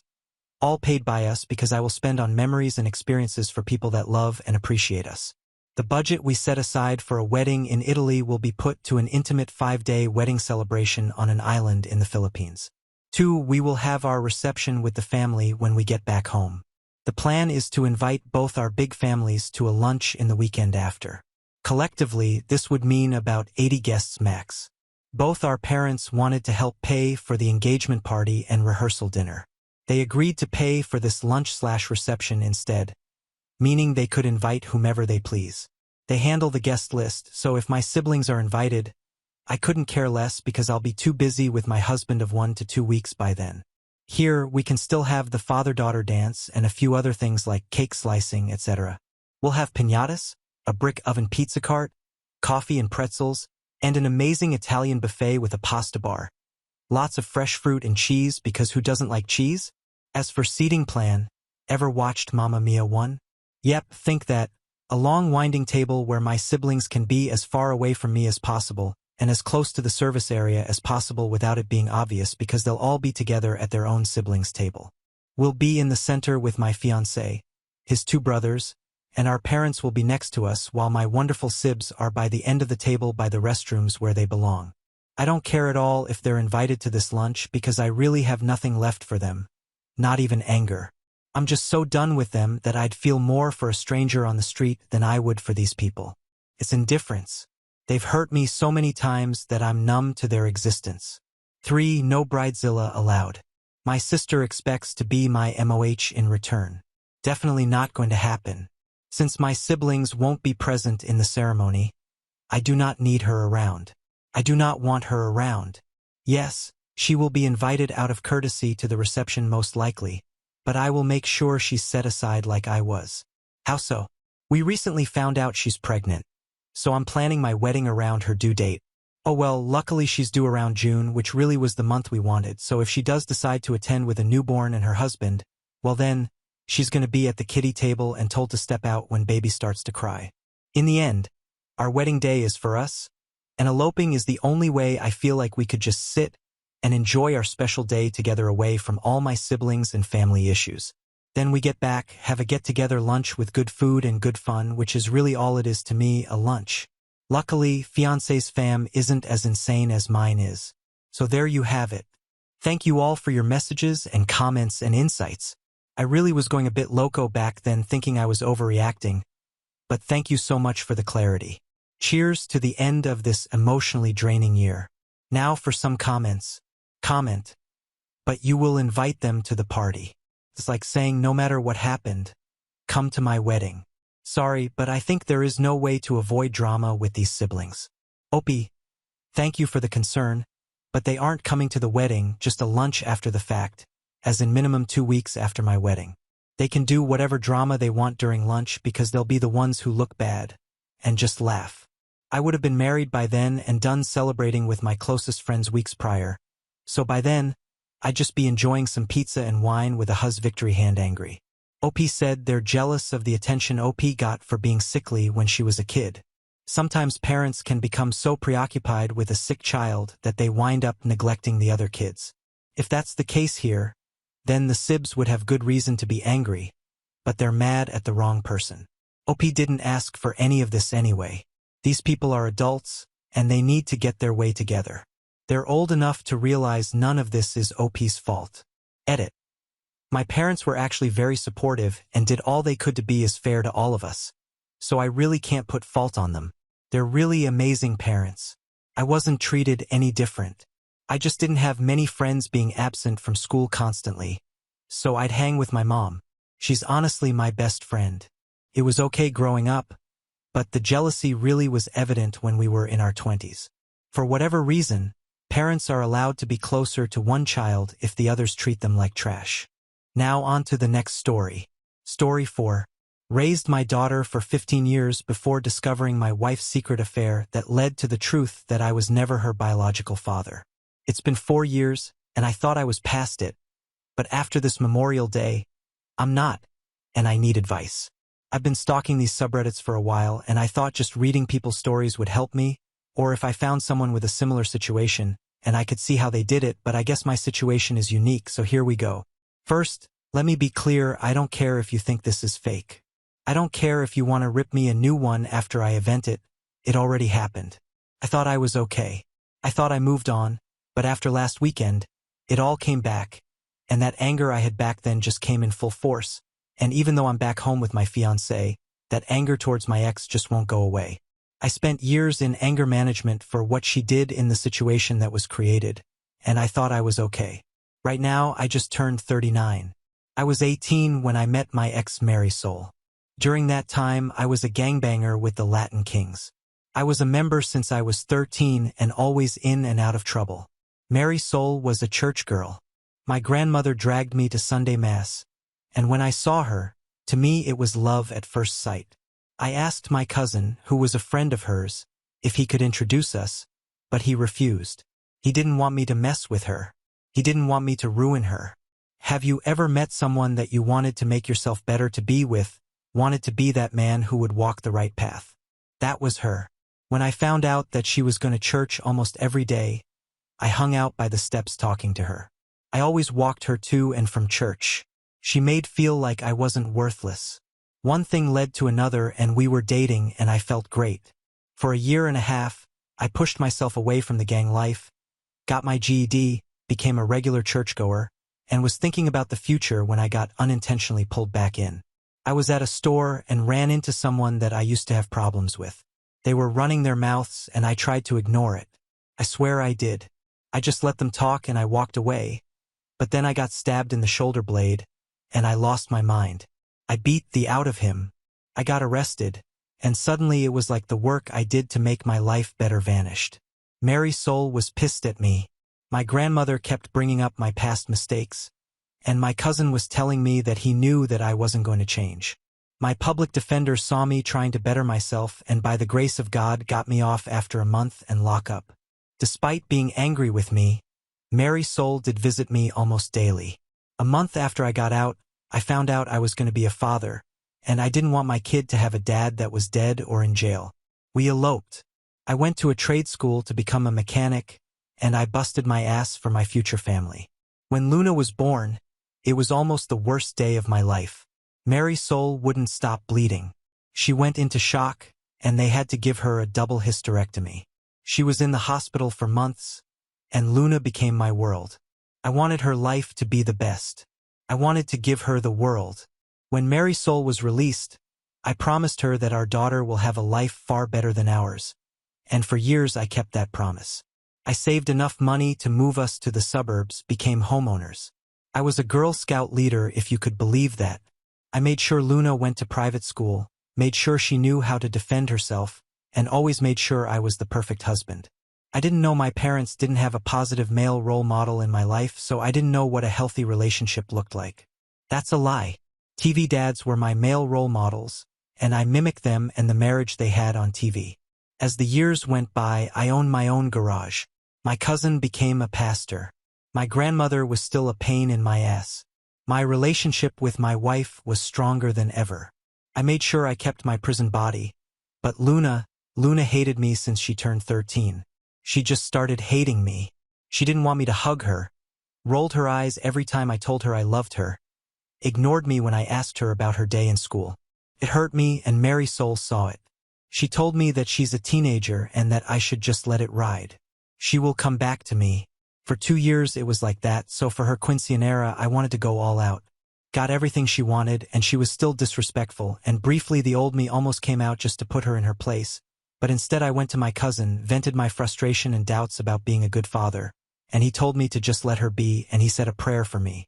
I wanted a slideshow for the father-daughter dance. I got a chunk of the pictures of us together, but I realized I didn't have any recent pictures of us. She didn't want to take any. The last time I had pictures of her and I smiling with me was on her 13th birthday, and those were on my daughter's broken tablet. I took that tablet, went to a repair shop, and I didn't care the cost. I needed that tablet fixed. After a day and $300, the tech fixed it and I was happy. I knew her passcode, but I never bothered invading her privacy. I just wanted those pictures, and when I opened that tablet and looked in the gallery, there they were, my little girl smiling and happy to be with me. I felt great. Then the instant messages appeared. It was my daughter talking to my wife. It was a long banter that she didn't want me to dance with her, and it did hurt, but like my wife said, she being a teenager. Then she said something that destroyed me. She texted why she had to do the father-daughter dance with me since I'm not her father. I felt my heart stopped. I got dizzy. My mouth dried up, and I needed to sit down. My wife responded that I raised her, I loved her, and that makes me her father, but Luna responded by saying that my cousin is her father, and she can't wait for her to turn 18 so she could tell me the truth and she could live with her real dad, that she hated me, that she thanked God that I'm not her father. Mary's soul began cussing her out, saying that it was a mistake for my cousin to tell her the truth 2 years ago, and the more they talked, the angrier I was getting. My wife lied to me for 15 years. My cousin, whom I confided my issues about Luna and my fears about being a bad father, not only my wife but had me raise his child. I wanted to hurt them. I felt a mixture of anger, sorrow, grief. I wanted to scream, cry, and die at the same time, if that makes any sense. I went to a dark place, and so I wouldn't do anything stupid. I told Mary's soul that I needed to focus on work so I could pay the quince, and instead I drove to Manhattan and saw my old public defender who wasn't a low-level attorney anymore. He had a nice, expensive firm near Midtown East. I was surprised that he remembered me, but apparently I was his first case as a public defender. We sat down and I told him everything, gave him the tablet, and when he turned it on, the messages just kept coming. Only this time Luna was talking to my cousin, her real father, and he was telling her to give me a chance, how I was always there for her. But Luna told him that so was he, how it makes sense that they have so much in common, and even called him Poppy multiple times in their conversation, and he responded and told her that she was his little girl. We went through our options, and he asked me what do I want to do, and I told him that I wanted to go full scorched earth. I wanted to poison the well, and he asked me several times if that is what I wanted, and nodded. I also told him that everything had to be filed before the quince in 2 weeks. So we sat down and spent the next 12 hours on what was needed to be done, and I followed his instructions to the letter. I secretly placed my business for sale, called the private school, and told them that I will not be paying for next year, closed the college accounts and the savings that I had for Luna, and prepared to place my house for sale online. No one was the wiser. I followed his instructions perfectly. There was only one thing I deviated from. The day of the quince, that day went off without a hitch. The whole family was there. Luna was smiling, having fun. Mary Soul kept asking me if I was okay, and I lied to her. It was hard lying to her. From the moment I met her, I never lied to her, and during those 2 weeks, every time I kissed her, held her, made love to her, it was hard not to scream at her. It was hard not to hate her. She knowingly let me raise another man's child. She slept with my cousin, a man who saw as my brother, the godfather of my child, the best man when I eloped, my confidant. So the rage was hard to suppress, to say the least. When it was time for the father-daughter dance, I called her to the center of the stage. She looked annoyed but walked over. I had the music playing, and she smiled, and it tore me apart seeing her smiling at me. For years I wanted to see that smile again, and now I didn't want it. As we danced, I had the slideshow playing, pictures of the two of us, and towards the end of the song, screenshots of her text messages with her mother and real father. Needless to say, this didn't bode too well. Mary Soul looked like she saw a ghost. Luna just kept staring at the large screen, and my cousin just stared at me with fear. Mary Soul ran to me and told me that she could explain, and I told her that I filed for a divorce, that she could explain it in court. She grabbed my arm begging me, and I pulled back. I told Luna that I busted my ass to give the world, and now she doesn't deserve it. I began to walk out, but not before telling my cousin that every time I see him, I'm going to knock him out. Then I knocked him out. The aftermath was harsh. Mary Soul and Luna was at my grandmother's apartment. Her family was shocked and disgusted with her. They wanted nothing to do with her. Her father actually apologized to me. I don't know why, he never liked me, despite turning my life around. That man hated me, but now I was the perfect husband and father. But just a few days prior, I was the former piece of shit. My grandmother had the audacity to tell me about the story Abraham and how when came back from battle 3 years later, his wife had a 1-year-old child, and he raised him as his own, and how I should be like Abraham. So I told her to get thee out of my house. Mary Soul came a few days later crying. As soon as she saw me telling me that it was an accident, that when I was arrested she was so angry at me, and my cousin was there to console her, and one thing led to another and they had sex. It happened only one time, and she was faithful to me ever since. She was willing to take a lie detector test to prove it. So I asked her how long she knew Luna wasn't mine, and she started crying more. That look she gave me just told me that she knew from day one, and asked her to leave. She wanted to go to counseling, telling me that I'm overreacting and we could make it work. It was in the past, and I needed to get over it, that I am Luna's father despite what happened, and I allowed my temper to get the best of me. I must have repeated get over it over a dozen times at full volume while grabbing her and tossing it out the door. I called her a lying bitch. I told her that I didn't want to see her face ever again. And I told her that this life that I built no longer belongs to her before shoving her out the door. A couple of weeks went by, and she kept blowing up my phone. Not once Luna tried to reach out to me. Mary Soul was shocked to learn that I sold my business. Even more so when she learned that I had an open house. She came in screaming, telling the viewers to get out of her house and pleading with me to seek help. that I was ruining our marriage, that I had no right to sell our home, the home where we raised our child in, and I told her that this house is full of lies. It's a house where I raised another man's child, and when I sell it, I will give her half, and ordered her to get out before I called the cops. It was a bluff. All she had to do was play the victim, and I would have been arrested, but she didn't. She complied. Shortly after this, my cousin came to talk to me, and I knocked him out, dragged him outside, and closed the door. I refused mediation. Mary Soul wanted to reconcile, but I didn't. I wanted a divorce, and my attorney filed for a fast-track divorce, and in 3 months we were in the Nassau County Courthouse. I barely spoke to anyone during that time. I read horror stories about the court system, especially during divorce proceedings, but I didn't have that. I had a female judge who was very fair. My attorney took care of everything. First, Mary Soul's lawyer tried to talk about my past when I was in a gang, as if my past barred a reason for me to be a terrible husband and father. But my attorney quickly smacked that down, and the judge reprimanded her attorney for trying to shame someone who turned their life around. My attorney presented all the evidence and offered a lump sum alimony payment with the pending sales of the house and business. At first, Mary Soul kept asking me to reconsider, but I ignored her, and when she finally realized that I'm not budging, she agreed. Yet the real surprise happened when it came to child support. My attorney presented all of the text messages from Luna's conversation with Mary Soul, showing that not only Luna knew I am not her father, but she cannot wait to be with her real father, saying that she no longer has to live a lie. Mary Soul was completely caught by surprise from this.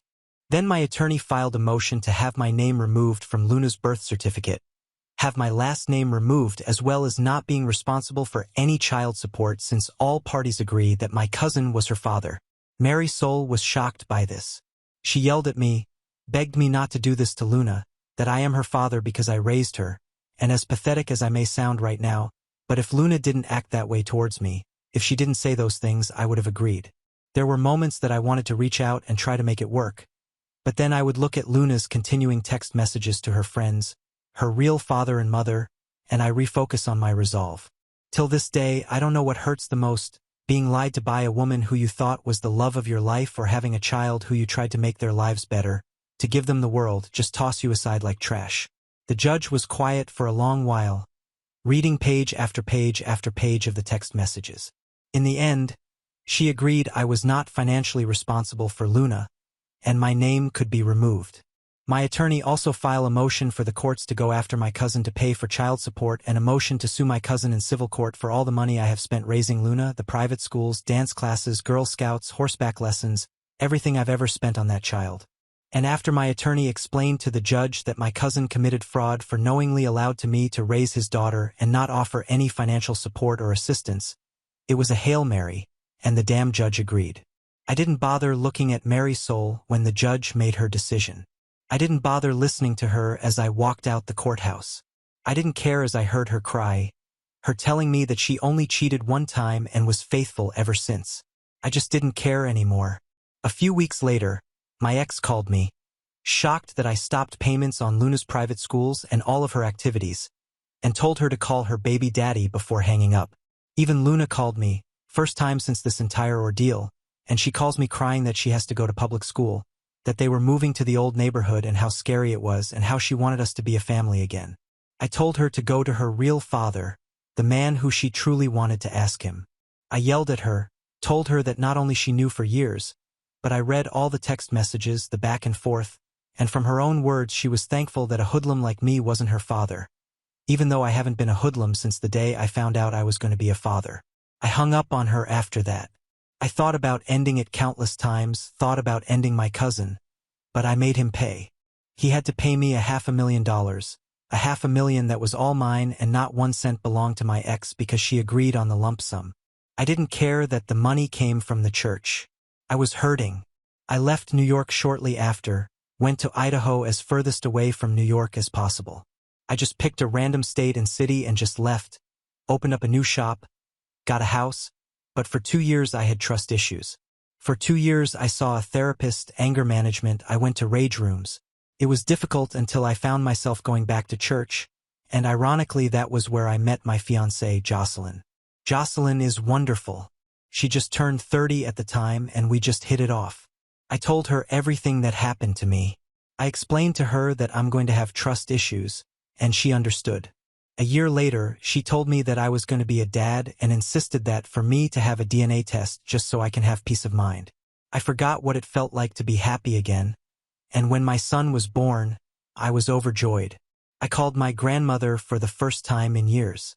She cried, and when I told her about my son, she insisted that I come to New York so she could meet her great-grandchild, guilt-tripping me by saying that she's 90 and would like to see me one more time, and I agreed. We flew to New York, rented a car, and drove to Bushwick. The one thing I dislike about the hood, you only need to see one person from your past, and the whole neighborhood knows that you're back. My grandmother saw my son, met my fiancée, made an offshoot comment in Spanish about her being white, and I just yes her to death. I was planning to spend the week, do the tourist thing for once. It was Jocelyn's first time in her life in the Big Apple, and I wanted to make it special. Damn it, nothing works out as planned. First, my ex shouted my name from downstairs. I looked out the window and was surprised how fat she got. My grandmother told me in Spanish to talk to her, and Jocelyn agreed. I went downstairs, was awkwardly silent for a minute, and that anger just came back like a flood. Mary Soul told me that I looked good and said that she looked like shit. She told me that she missed me, that she never been with another man since the divorce, and I ignored her. She even had the audacity to tell me that I'm a grandfather, and I gave her a look. Apparently Luna got with a decent guy and got knocked up at 18. Her baby daddy joined the Marines to support them, and her father wanted nothing to do with her, just pays the child support and refuses to acknowledge her. He's no longer a pastor and is working at the bank Popular 2 blocks over. Then told me that Luna named the baby after me, and I couldn't stand looking at her. Mary Soul wanted me wait because Luna was on her way over, and I just walked away. I went to my grandmother's house, and I didn't have to tell Jocelyn anything. She just knew, and we left in the elevator. I told her what happened, and she smiled and told me everything was going to be all right. The look on Mary Soul's face when we left the building. She was looking at my fiancé like she was the other woman, and Jocelyn, without missing a beat, introduced my son to her. Well, she said, I would like you to meet his biological child. That was a knife twist, but she knew my pain. Mary Soul kept trying to stop me from leaving, telling me that Luna felt bad about what she did, and Jocelyn wanted me to make amends, but I was so angry. I hopped into the car, ignoring Mary Soul's pleads, and Jocelyn told me to extend an olive branch, so I gave her my number so Luna could call me and left. At the red light, I saw my cousin by the corner store stand, and I don't know what came over me. I got out the car, ran up to him, and beat the out of him. Jocelyn was screaming, telling me to stop, and when we locked eyes, I could see the fear. I spit on him and left. I'm back home working, being a dad and a good fiancé to a beautiful woman. Yet since going back when I'm alone with my thoughts, the anger comes back. Luna did text me with a picture of her smiling with her son and telling me that she was sorry for what she did. Yet I don't know if she's sorry that missed me or if she's sorry because the man she wanted to be her father wasn't the man she thought he was. I'm so confused, and I'm scared to reach out to her. I want to get past this. I want to move on. My family was my everything. My daughter was my world. Even after these years, it still hurts. It still makes me angry, but I know I need to move on. But it's hard. I want to reach out to Luna, but I'm so scared. I have people telling me to let her back in, but all I could think about are those text messages and the lies, the constant lies. I need help, and my usual methods are not working. Thank you for reading this. I needed to vent. Like I mentioned, I don't care if you think this is fake. I really don't give a rat's ass, but your help is appreciated. Date 1. I'm waiting for the mods to approve this. It's been a while, and yesterday was Father's Day. Luna tried calling me several times, and I looked at the phone. I wanted to answer, I didn't, but all that kept lingering in my mind was those messages, what she said to her mother, to her real father, her friends. So I ignored it. Eventually, I listened to her voicemail, and she sounded so cheerful. She briefly apologized for her actions, but to me it didn't sound sincere, just passive. Maybe I'm overthinking it. She mentioned about her son, her fiancé, and asked me to call her, simple requests, and I became infuriated. My grandmother and my fiancé are telling me to give her a chance, But when I asked my grandmother if Luna or Marisol ever asked about me in the 4 years I left, she said Marisol did constantly, but not Luna.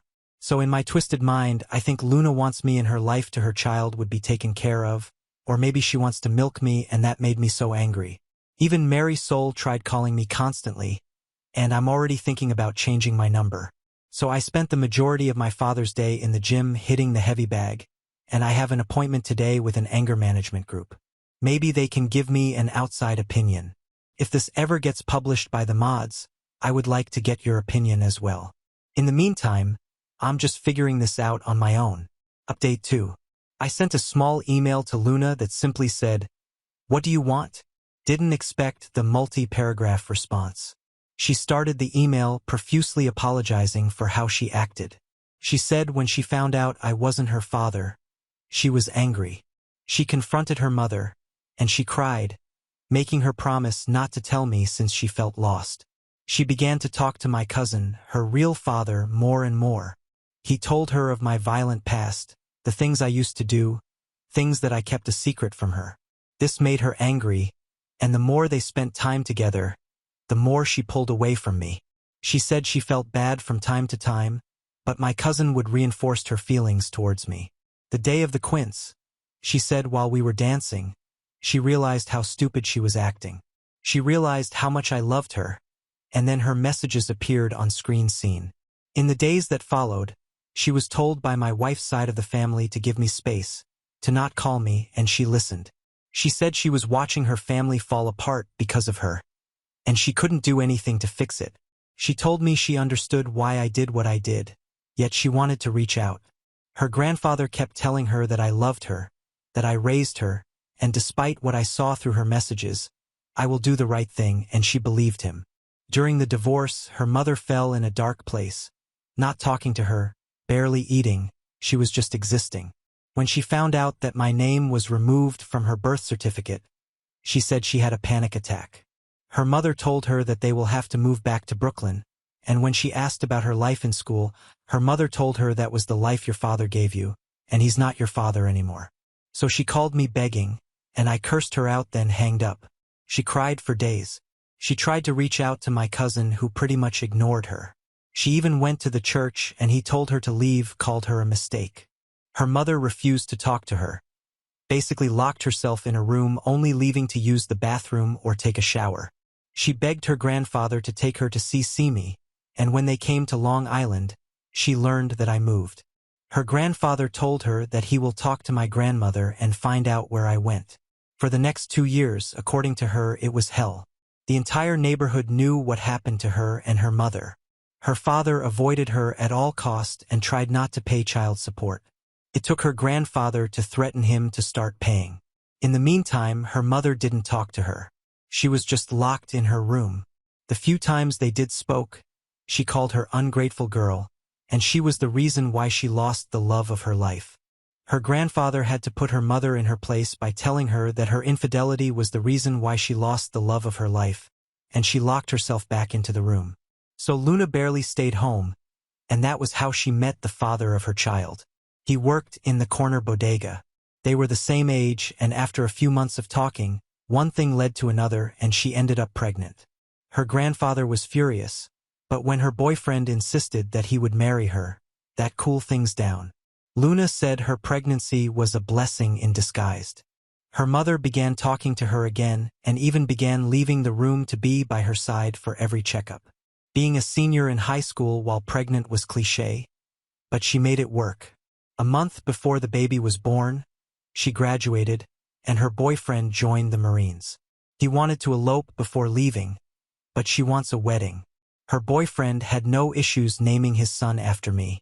Apparently his father was absent, and the fact he was a junior was a reminder that he shared the name of a man who didn't want him. When she heard I was in town, she got a speeding ticket trying to get to my grandmother's apartment. She wanted to see me, wanted to apologize, wanted me to see her son.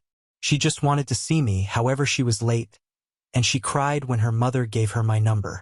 She wanted to call me immediately, but the entire neighborhood was talking on how I beat her father up, so she waited. Her mother was sad to see that I moved on and have a son. Luna was happy to know she had a little brother, but her mother became a little more depressed. I felt sorry for Marisol after I read the email. I called Marisol and asked her if this was true, that she refused to talk to Luna for years and blaming her for our divorce.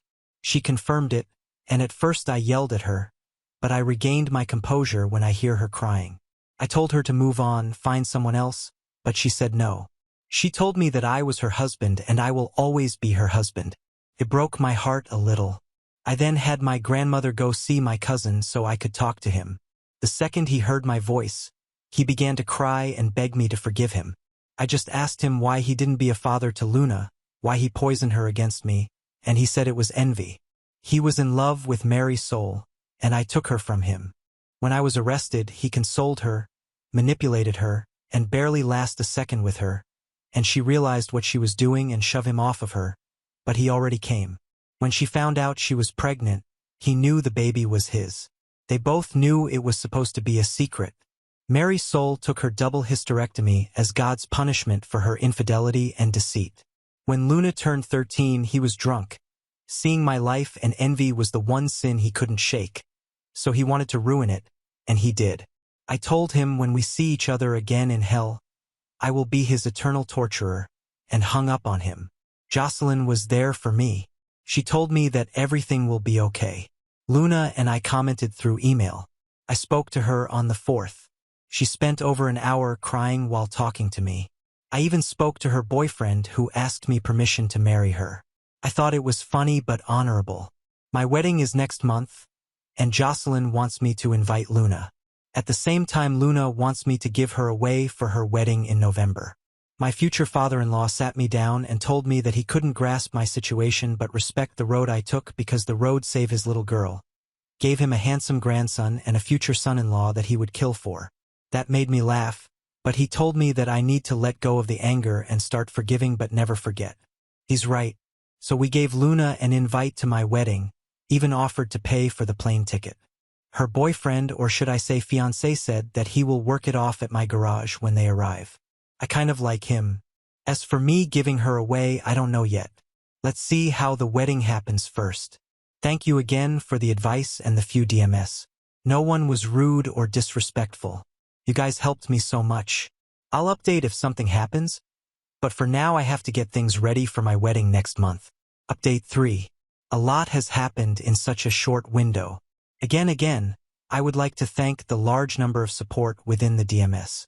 Of course, there were hate messages, but all I could say to those people, what you would have done and what I did are two different mindsets, and until you go through the same situation or something similar, don't tell me how I should have felt. Leading up to the wedding, I was already on eggshells. Jocelyn was the happiest I have ever seen. My in-laws were freaking due to the number of people that were coming. I swear I think the whole town came. While all of this was happening, I was an hour and a half away in Boise waiting for Luna and her family at the airport. In the days leading up to her visit, we spoke a lot, her mostly crying, apologizing, and me just listening. When she couldn't speak anymore, I was talking to her fiancé who was more down to earth. When their plane landed, I was so scared, not for seeing her again, but I was afraid due to my anger. I was afraid that I would lose my temper. The second she saw me at the terminal, she ran to me crying, and for a split second I saw my daughter when she was 7. I was weird picturing a child in my mind. She ran screaming, "Daddy," and the second she hugged me, she began to cry loudly. It was like a wail that caused so many people to look at us. She just kept saying sorry over and over, asking me to forgive her, and I just held her for over 15 minutes. She refused to let me go. It took her fiancé and I to convince her to do so. It was as if she felt the second she let go, I was going to vanish. After she composed herself, her fiancé properly introduced himself, and then they introduced me to their child. I won't lie, I cried. I wasn't angry, but I cried holding this infant. Luna was also the splitting image of her mother when she was 19, which made me wonder about Marisol. During the drive home, we talked about her fiancé's boot camp, how he's going to be a career man, how Luna was going to college online to learn accounting, mostly catching up conversation. When we arrived at my house, Jocelyn and her family has a spread ready for them. Since we've been together, Jocelyn learned how to cook Spanish foods, but the week leading up to Luna's visit, she went a little overboard, yet I get it, she wanted to make an impression. Her and Luna just hit it off. Every few minutes Luna would walk towards me just to give me a quick hug and go back to Jocelyn. I was just holding my son and my grandson while Jocelyn was introducing Luna to her family. I put the babies to bed, and I went to the porch for some fresh air. Luna's fiancé was standing by foot of the yard staring at all of the bison roaming around. For a moment I wanted to give him the dad talk, but I felt that it wasn't my place. Instead I asked him how he liked the view, and he was struck. I know the feeling, living in the city the majority of your life, wide open spaces is a marvel to take in. After a minute or two, he looked at me and told me how regretful Luna was. I've been with your daughter for 3 years, and not a day goes by when she mentioned how much she misses you and regret what she did. Out of everything he told me, that single sentence constantly replays in my mind. Her fiancé's name is Roberto. For a man who is only 19 years old, he acts and talks like a man in his 30s. That tells me he had a rough life to mature so quickly. I know the feeling. The following day I had to go to the shop, and Luna practically jumped in the car with a baby. Even Roberto told her it was okay and to enjoy herself. Luna looked like she was going to hyperventilate, and I told her that we'll work a half day and I'll spend the rest of the day with her. That seemed to do it, and I slowly began to realize how traumatized Luan was. During the drive, I asked Roberto how bad was she. She has severe abandonment issues, constantly afraid that he's going to leave her despite him telling her that he will never. She calls him a lot, a bit clingy at times, and in the beginning afraid to be herself in fear that they will break up. He had to reaffirm his love for her just so she could let her guard down a little. This was my doing. I know that, but he doesn't blame me. He told me he completely understood why I did what I did. Allow me to say that Roberto is a terrible mechanic. He knows nothing about cars, so I had him clean up to the shop so he could work off the plane tickets. We closed early, and when we arrived, Luna practically ran towards me. She looked unhinged. I told her that I'll be back, and she went to her fiancé. When I walked into my house, Jocelyn told me that Luna needs to be reminded that everything is going to be fine, that I won't leave her again. I didn't know what to say, but Jocelyn grabbed my hands and told me that Luna is hurting, and she needs her father for the next couple of days. I spent all of my time with Luna getting reacquainted with her. I took her to my in-laws' ranch and showed her the bison, the elks, and took her on a hike. 2 days before the wedding, I apologized to her for leaving. I apologized for the way I acted, apologized for the actions I took. She didn't want to hear none of it. She told me that there's nothing that I should apologize for. She said she knows she was the reason why it all fell apart, that she knows it was her fault and I had to stop her. I began to cry.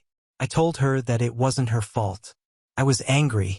I was hurting, and despite what happened, I should be the one who should apologize. We both cried and just held each other. Luna appeared to be slightly better on the day of my wedding. She was happy. In the last minute Jocelyn made her into a bridesmaid and Roberto a groomsman. The wedding was beautiful. During the reception, I asked the DJ to play the song from Luna's Quins, and I asked her to dance with me. She was crying the entire time, holding on to me for dear life as we danced. I haven't felt this happy in a long time.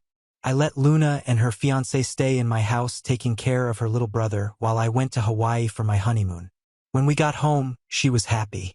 She hugged us. Felt great. Roberto told me that he's going to Camp Dwyer in Afghanistan and would like to know if Luna could stay near us.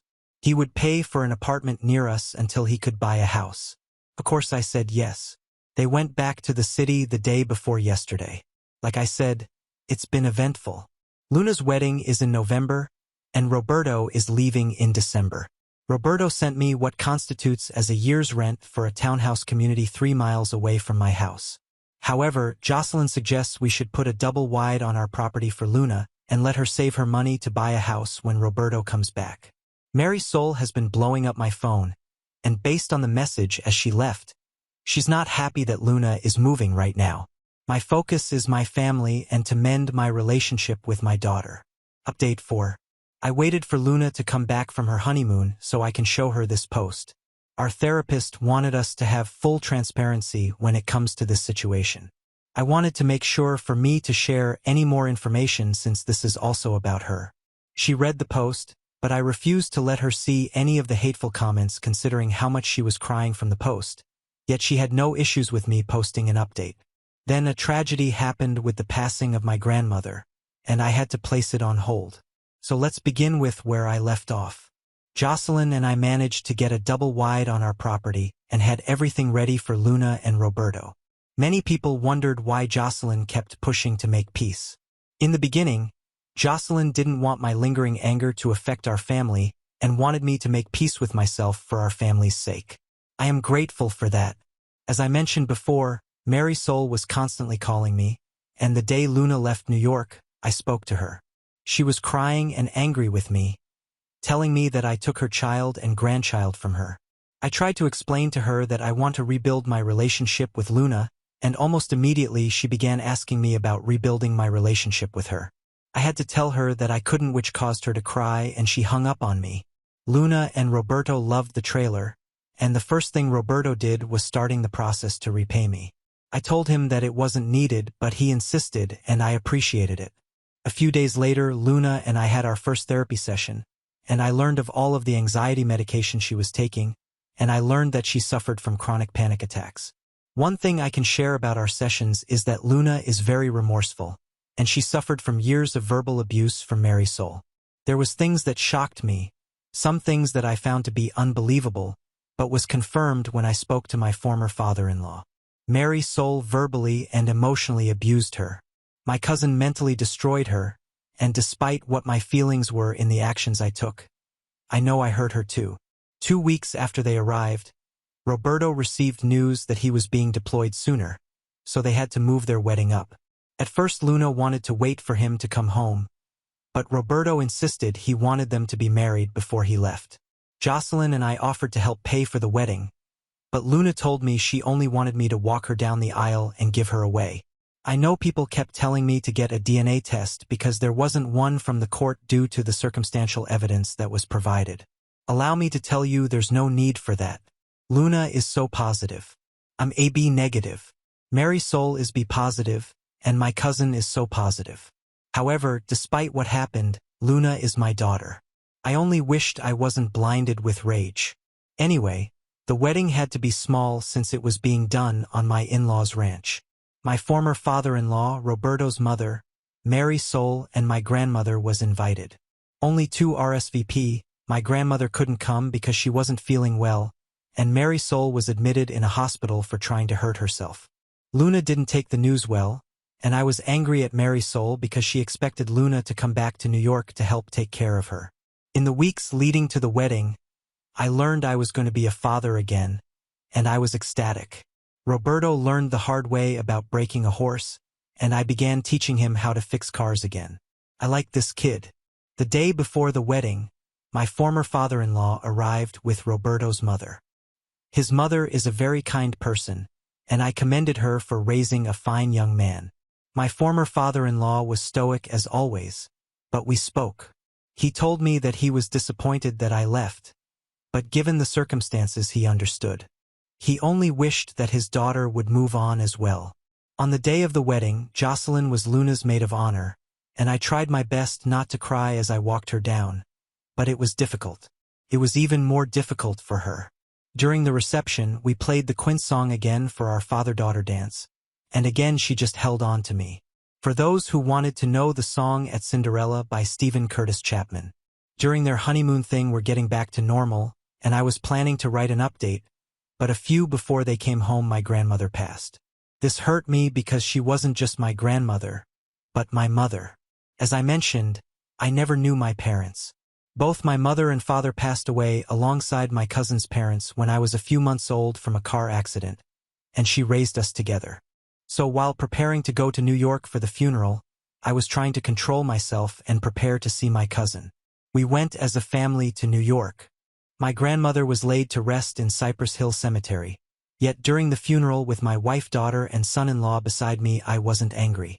I didn't bother acknowledge my cousin during the funeral, and as we left my cousin kept trying to talk to me, practically begging for me to yell at him to hit him, and for some reason me ignoring him just hurt him even more.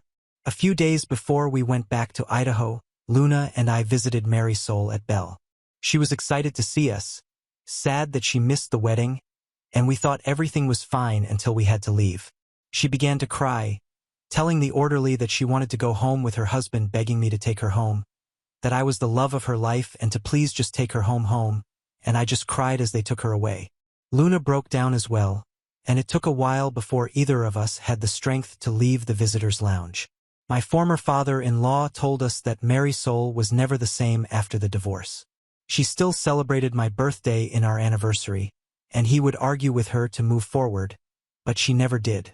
He said she isolated herself and was verbally abusive towards Luna for a long time. Luna's pregnancy just took her out of the trance. He said that the 13 months of being nice to our daughter doesn't take away from the 4 years of negligence and abuse she has done to her. He hopes the hospital will help her. Jocelyn told me that I will have to forgive her so she could forgive herself. Right now, as I'm typing, things are okay. Jocelyn and I are as thick as thieves. Roberto left to Saudi Arabia last week, and Luna is trying to appear strong with him gone, but she's doing it poorly. She has been clinging on to me and Jocelyn. I thought Jocelyn might be bothered, but she has been loving spending time with her. She is indeed a wonderful woman. She has been taking Luna all across town, introducing her as her daughter. I thought it might bother Luna, but she was very happy about it. I forgave Marisol, and I hoped she could find the strength to move on. Update 5. Before I begin, I would to thank all of you, even the haters and the doubters. When I posted a year ago, I was in a dark place. I was always angry, lost, depressed. The people here really helped me, and the gratitude that I have for all of you will be with me until the day I die. This community helped me get my daughter back. All of you helped me get my life back. The past year has been great, but not without its ups and downs. I have another son, and Jocelyn wants to try for another one. I'm going to have another grandchild. Luna is 2 months pregnant, and my son-in-law has applied for officer training school. I'm hoping he gets in. My daughter has been getting a little better since the therapist started her in prolonged exposure. For a while, her panic attacks went from mild to severe. Our therapy sessions together were hard in the beginning, listening to everything she went through. She owned up to her mistakes, and I owned up to mine. My in-laws have her working on the ranch, nothing fancy, feeding horses, putting out hay, and my mill has been teaching her on herding bison. It makes me smile when I see her on a horse. Her face lights up. She and Jocelyn act like mother and daughter, and seeing how Jocelyn is overprotective of her is adorable.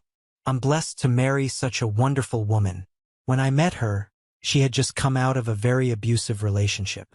She had a swollen eye and bruises around her throat, and I volunteered to fix her father's 3 tractors for free, since they were damaged due to her ex pouring salt and sugar in the tanks. At first I mind my business, but as she brought me food, we talked and got to know one another, and a month later we had our first kiss. It was great. Took her out to dinner, and a few days later her ex came to see me and tried to scare me off. I put the fear of God into him. Sorry, went off topic there. In the first week of May, my ex-father-in-law passed away, and I was afraid that Luna would relapse, but she was strong thanks to Roberto being there with her. That man had a strong impact on her life, and the level of gratitude that I owe him will never be repaid. We all flew to New York, and he had his viewing like a true Boricua. He had a live salsa band, an open bar, and a buffet with pateles. All of his favorite foods was there for all to chow down. Do not mourn me, celebrate me. That was the banner over his casket that was draped with the Puerto Rican flag, and he was wearing his vanilla ice cream suit. I couldn't help but smile the entire time. Marisol was there, but she was just staring into nothing. It was like her brain shut off only to turn back on when Luna or I sat next to her, and she began talking about preparing for the quince after her while she realized where she is and her brain shuts off again. Her therapist told us during the second day of the viewing that her mind is stuck in a moment she was at her happiest when Luna walked away. The therapist told me that in her professional opinion she believed my cousin may have raped Mary and her mind protected her from that trauma, rationalized it, and made her believe it was a moment of weakness. That messed me up, and I told Jocelyn what the therapist said, and she was shocked. She insisted that I should tell Luna, but I was afraid too. She made so many steps to get better. I didn't want her to revert back. Instead, we told Roberto first, who wanted to go and find my cousin, but I talked him down, and then we sat as a family and spoke to Luna. It was a bad night, a really bad night. We had an incident at the burial 2 days later. My cousin showed up uninvited and caused a scene. He was drunk, and I wanted to end him. I believe is the proper term. Instead, I told him to leave. Roberto was holding me back, and my cousin began shouting that he was always better than me and always will be, and it was because of him and his daughter that I made my life better, so in a way he's responsible for me bettering myself. I got angry, and I practically lifted Roberto off the ground to get him, but Luna punched him in the mouth and began pummeling him. She was screaming and crying. She was so angry while attacking him. I briefly hesitated, and Roberto pulled her off of him. As he was getting up, Jocelyn punched him and knocked him out, breaking her index finger in the process. Before we went back home, we had a family meeting, and we all agreed that we will transfer Marisol into a mental facility near us since she is no one else. We are still going to therapy, and with this new realization my daughter is trying to cope with the fact that she might be a product of rape. Before this happened, I was planning to adopt her since legally she's no longer my daughter. I want to make it official again, but I feel like the timing might not be right. I will answer any questions. I owe this community a lot, and God bless you all. Now on to the next story. Story 5.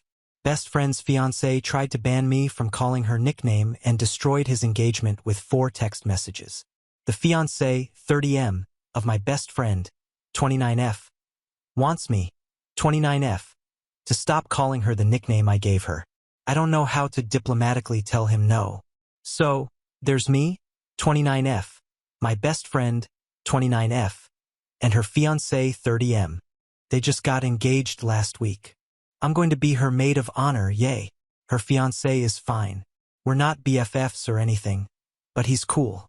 He's kind of a socially awkward nerd, and it's hard to get him to open up without bringing up what he's most interested in, what he does for a living, whatever TV show he's watching, and then the conversation with him can get a little one-sided. My best friend and I have been friends since we were 15 many years ago. Before my best friend started dating her fiancé, she and I watched The Wire together. We both now consider it our favorite show. Anyway, after watching that show, I started calling her D as a nickname because, well, her name starts with D, and also there's a character we both liked who was also called D. I almost exclusively call her by her nickname now. I got this very unexpected message from her fiancé last night on Facebook. He told me that now that he and D are getting married, he kindly requests that I stop calling her by the nickname I gave her, as it's not a very mature way of addressing her. I would hate to think you calling her that during your speech at our wedding. He also went on to say that he never approved of that nickname anyway because the character gets murdered in the show, and he doesn't like that imagery associated with my future wife. I'm not the most diplomatic person, so I don't entirely know how to respond, not even entirely sure if I should say anything at all. There's ha ha ha. Also part of me that wants to send back, sure, no problem bro. I'll just start calling her Bod instead. Or maybe Omar. Oh, I know. I'll start calling her Snoop. Snoop would be a great fit for her. A similar part of me wants to agree with him and then during their wedding just use her nickname constantly during my speech. And there's another, admittedly angrier part of me that wants to say, what are you kidding me? No, request denied. Oh, and you don't ever dictate to me how I should interact with my best friend. There's also this weird possessiveness associated with his wording of the message. He never calls her by her name, just a lot of my future wife and my fiancé. My best friend is fiercely independent, and I know she wouldn't appreciate being talked about like that. So maybe I should forward the message to her saying something like, hey, your fiancé just sent this to me, and I don't really know what to make of it. Edit. I forgot to add that my best friend and I are both bisexual, and we have made out in the past. Just made out a good handful of times in high school. We were like, we need to practice for our future boyfriends. But now that we're older, we laugh about all that now in our like, right, yeah, boyfriends, sure, aha. And I don't know, 4 or 5 times in college while drunk at parties. We had talked about dating each other, but I don't know, we love each other, but I don't think we would ever be in love with each other. We're pretty different people, which is why I think we make such good friends but not terribly good significant others. The last time we talked about being in a relationship was like, I don't know, 8 years ago. It's now only just occurring to me that maybe this has something to do with her fiancé's unexpected message. I'm about 99% sure she doesn't mind that I call her D. She's never hesitated to let me know when I've done something to annoy her. Any advice would be appreciated, thanks y'all. Well, I just got off the phone with D. She called me, and I started to answer like I usually do, Sue D. But then remembering that maybe she doesn't want to be called it anymore, I just sort of awkwardly extended the sound into her full name. So I answered like, Sue D, full name. She immediately said, Fiancé told you to stop calling me D, didn't he? I said yes, and she exclaimed, What the? I can't believe he actually did that. Look, I got to go. I'll talk to you later. And don't stop calling me D. You got it? D, you got it. We said our goodbyes, and she hung up.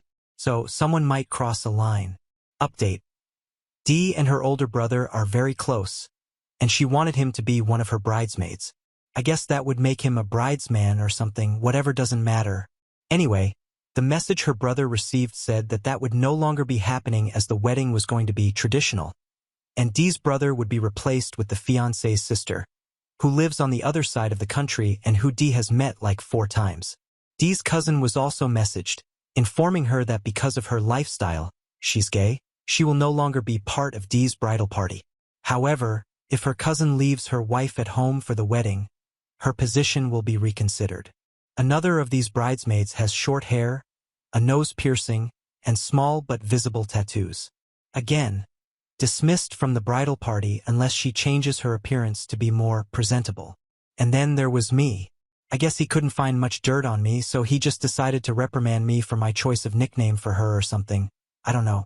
She was completely unaware that any of this had happened and was just quietly sitting at home alone when her brother called her and was like, What the hell is going on? D was understandably very confused, and her brother explained the message. At first, she thought he was kidding, but he forwarded it to her. She immediately called her fiancé, who was out with friends, and demanded an explanation. He calmly explained that yes, he did send that message to her brother, and he messaged the other members of her bridal party as well, and told her his reasons why. As if on cue, her phone starts blowing up with texts and phone calls from her cousin, understandably, as her cousin arguably got the worst message out of all of us. D basically said to her fiancé, You need to come home right now, hung up on him, and called her cousin. After spending time calming her cousin down, she called me, and we had our brief but informative conversation, and then she called her tattooed friend. At this point, it's been about half an hour since she first called her fiancé, and he still wasn't home, so she called him again, being like, Where are you? Come home right now. Her fiancé then tells her no, he will not be coming home right now. He is out with friends and will return when he chooses to. He threw in, You're being emotional right now anyway. I expect you to stop acting like a child by the time I return. She was so furious that she just hung up on him. He finally meanders his ass home, and she immediately loses her shit at him. He keeps telling her to stop being irrational and think logically, to which she basically responded with, What the hell are you talking about? There was nothing rational or logical about what you did. He starts talking about how weddings aren't just about the bride. D is not the type of person to think that her wedding is only going to be about her. It's about bringing family and friends together, and he can't have people like your friends in front of all of his friends and family. What about his professional reputation? He's some highfalutin lawyer. What will his parents think when they see her friend with all the piercings? She has one nose piercing. And me calling her some ridiculous black name during my wedding speech. Look, I never use this phrase, but this is the phrase I can think of. What is this? I don't even black name? D, at this point, was so furious that she tried to throw him out. But he just sighed, sat down on the couch and said, You are being utterly ridiculous right now. I am not leaving. You need to calm down. So she decided to leave instead. As she was packing her stuff, he kept even greater shitting and calling some variation of, You're being so irrational, calm down to her from across the apartment. So she left. She called me absolutely livid, asking if she could come over to my place. I, of course, said yes, and when she arrived, she told me everything that happened. There was one point when we were talking when she covered her face with her hands and just started sobbing. She said that she knew that their relationship hadn't been going well for a while. All he did was go to work, spend time with his other obnoxious lawyer friends, come home, watch CNN or MSNBC, and sleep. Their conversations became painfully one-sided, where he would talk endlessly about something she didn't find interesting, and whenever she would try to change the subject, he would basically wait for her to stop and then keep talking as if she had said nothing at all. He never helped clean around the apartment, as cleaning was not as important to him as it was to her, so she should do it, and it was going to get messy again anyway. He stopped holding her hand in public. If she was upset or sad about something, he would always find some excuse to leave. I mean, the list kept going. He's just this thoughtless, self-centered jerk. Honestly, I always got dickish vibes from him. See previous post where I briefly mentioned how hard it was to get him to talk to you unless you talked about something he was interested in. But I never knew he was that big of a dick. She and her fiancé texted last night and this morning.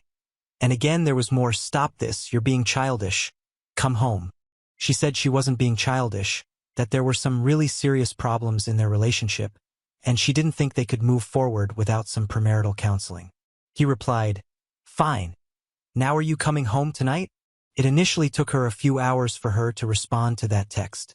As soon as she read it, she slumped over on my couch, pulled her knees up to her chest and said, "I really don't want to go back to that apartment." She later said that she had a really heavy feeling that even if they did go to premarital counseling, nothing would change. She could easily see him thinking that he is smarter than the therapist and trying to use the therapist to convince her that she's being irrational. I then asked, "So does that mean the wedding isn't going to happen?" She just burst into tears again. Frown. I felt really awful asking that. I probably shouldn't have asked that. I held her and apologized and kept saying, "It's okay. It's okay. You don't have to answer that right now," until she calmed down. She decided she wanted another night away from him, and she texted him to let him know. He is yet to respond. Out of curiosity, I did ask her if she thinks his message to me had anything to do with us hooking up in the past. She said no, she never told him that she was bisexual. She said she never felt comfortable sharing that with him. She burst into tears again when she said this, admitting that's probably a sign that this relationship was up from the start anyway. Dee and I both took the day off from work. We spent it eating ice cream and day drinking and marathoning parks and rec. We went for a walk, and she talked and cried a lot. Right now, all her bridesmaids, including her brother, are at my place. They contacted her all day asking if she was okay and if they could see her. I told her she could tell them all that they could come over to my place later, and initially she said no.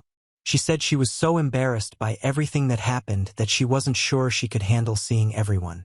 I shut that down pretty quickly, saying she had nothing to be embarrassed about. All this has everything to do with her fiancé, not her. It took a little more convincing and her friends and bro offering to bring more alcohol and ice cream. Haha. But they're all here now. Her cousin brought her wife, too, and Dee started crying again as soon as they walked in and apologized profusely to the two of them. They insisted that wasn't necessary, but she apologized anyway. She's going to spend the night at her brother's tonight. I told her she was welcome to stay here, but her brother and his wife have like an actual house, and so there are guest rooms she can stay in as opposed to my 1BR apartment. Said brother is making her favorite dinner right now. There's about 20 pints of Ben and Jerry's in the fridge and more wine and vodka than you can shake a stick at. We still got Parks and Rec on in the background, and we're all piled on my couch with her. She's all burritoed up in a blanket, and I dumped a basket of stuffed animals on her head earlier today, which made her crack up laughing. Basically, we're all just trying to be there for her as best we can. Now on to the next story. Story 6. Sister slept with husband during my pregnancy because she was jealous of my money and lifestyle. I'm 34F and a new mom to a 2-month-old baby girl. Motherhood has changed a lot for me, but the most evident change I could find is in my marriage. I've been married for over 2 years now. Me and my husband shared a very healthy relationship, but with pregnancy kicking in, I feel we have grown apart. You see, I got pregnant right after our first anniversary. It wasn't planned, but I was happy to see those 2 lines because I thought I was in the perfect age and state of having a baby. We had our own house. Paul and I were earning well. There were some responsibilities, like Paul was saving to buy a home for his parents, and I was saving to start something of our own, but responsibilities would always be there, one thing or the other. So I considered my pregnancy just on point. However, my husband, Paul, 37M, doesn't seem to be very excited about the news. When I asked him if he was not happy about being a father, he said he was happy, just that he was surprised by the sudden news. Throughout my pregnancy, I got quite mixed signals from him. Some days he was just so loving and caring and wouldn't let me move a glass, and on some days he looked so disinterested and wouldn't even check on me. I had a difficult pregnancy with severe nausea, headache, indigestion, any symptoms you name it, I had it during those 40 weeks. I won't say Paul was rude or evil to me, but I felt he was not as involved as he should have been. For example, I used to visit my GYN alone until my 5th month. He joined me after I fought with him that he was careless. He said that I never asked him to join me. Does this need to be asked, you know? I have always been an independent woman and never relied on Paul for anything. I'm a go-getter, and whenever I used to fight with him about being careless, he was like, "You always take care of your stuff by yourself. If you needed me, why don't you ask me?" It was bothering me. I spoke to some of my friends, and they suggested that I stop having expectations after seeing those cute couple reels from social media. They were right. I was seeing a lot of those cute pregnant couple videos of how the husbands pamper their pregnant wives to the core. Those were raising my expectations. I tried my best to do whatever I could to minimize my mood swings.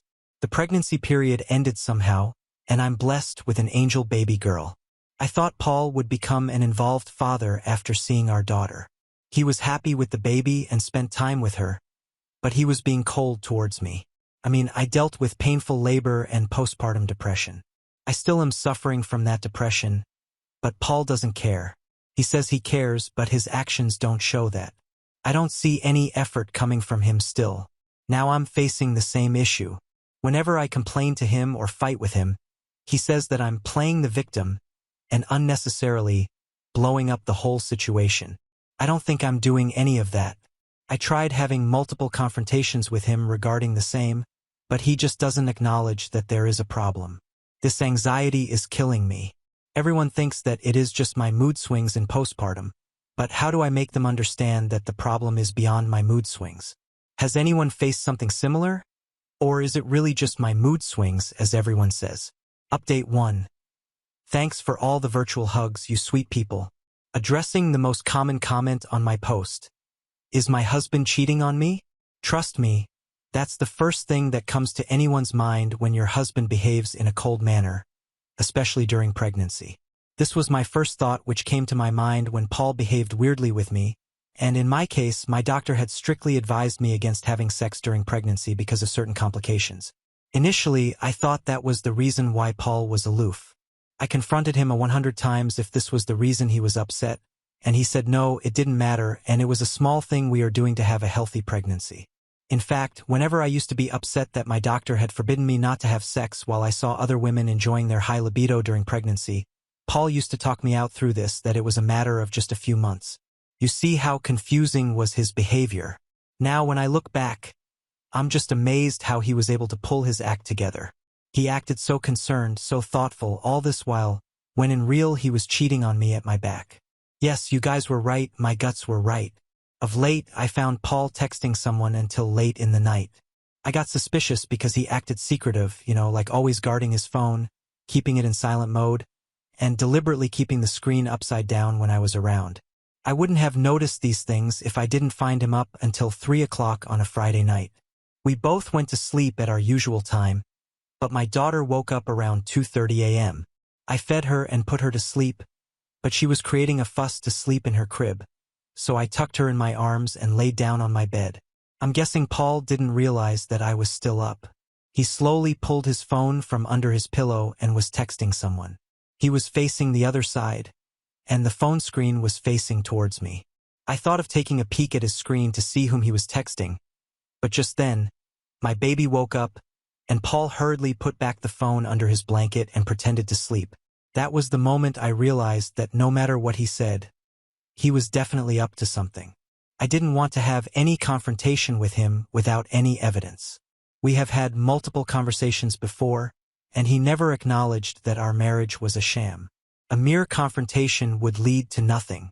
For the next few days, I tried to catch hold of his phone, but God, he used to keep it so guarded that it was just not possible for me to even touch his phone. He even used to carry his phone to the washroom. This wasn't a new thing though, he always used to do it. He said he watched the news while in there and played songs in the shower, so checking his phone was not a viable option for me at all.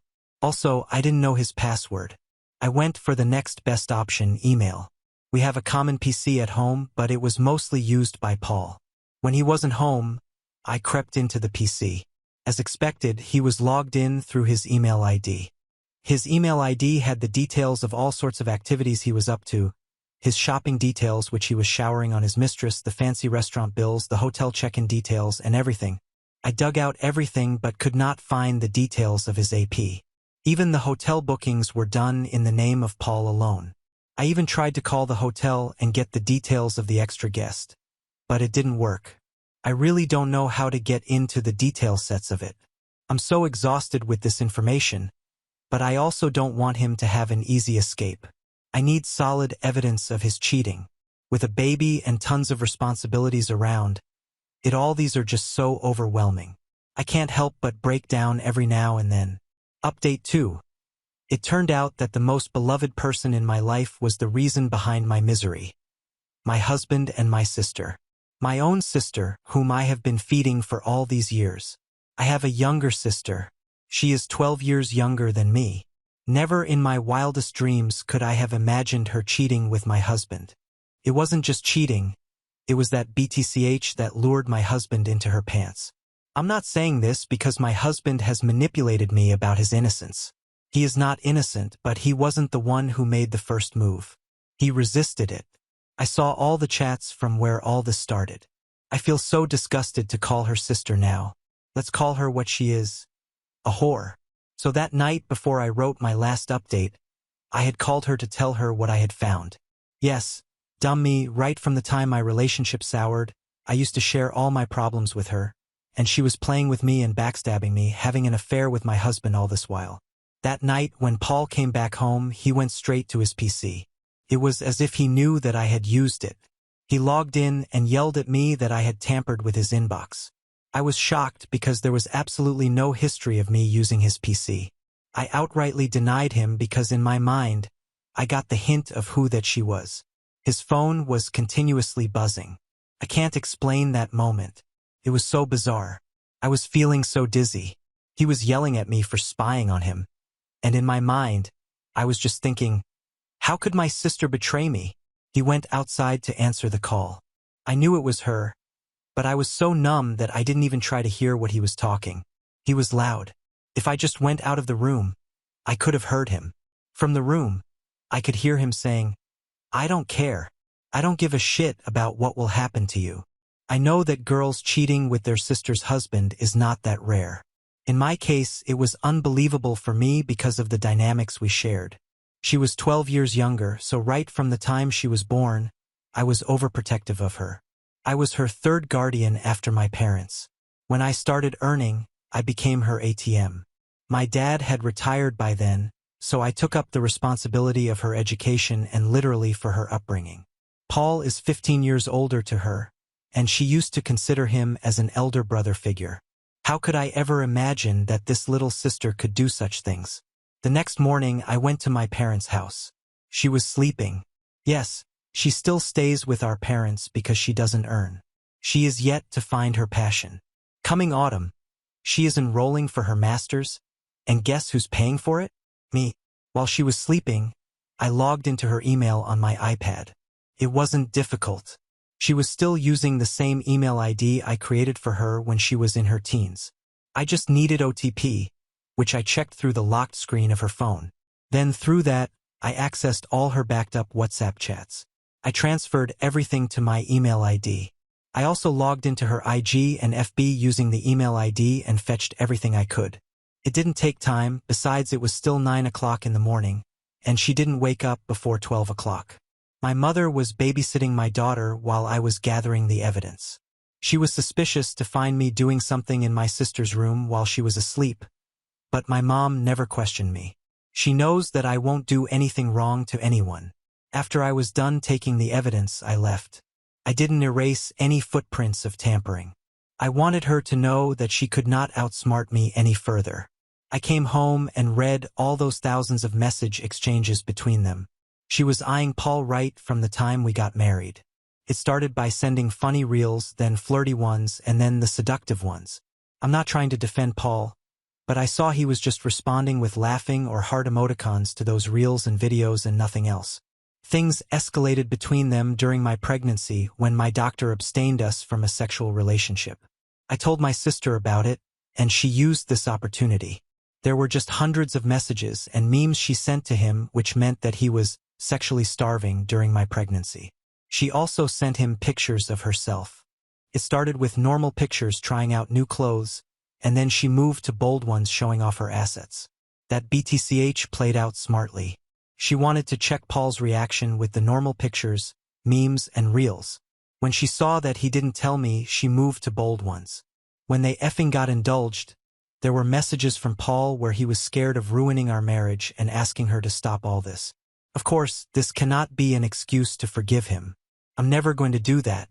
Paul did betray me.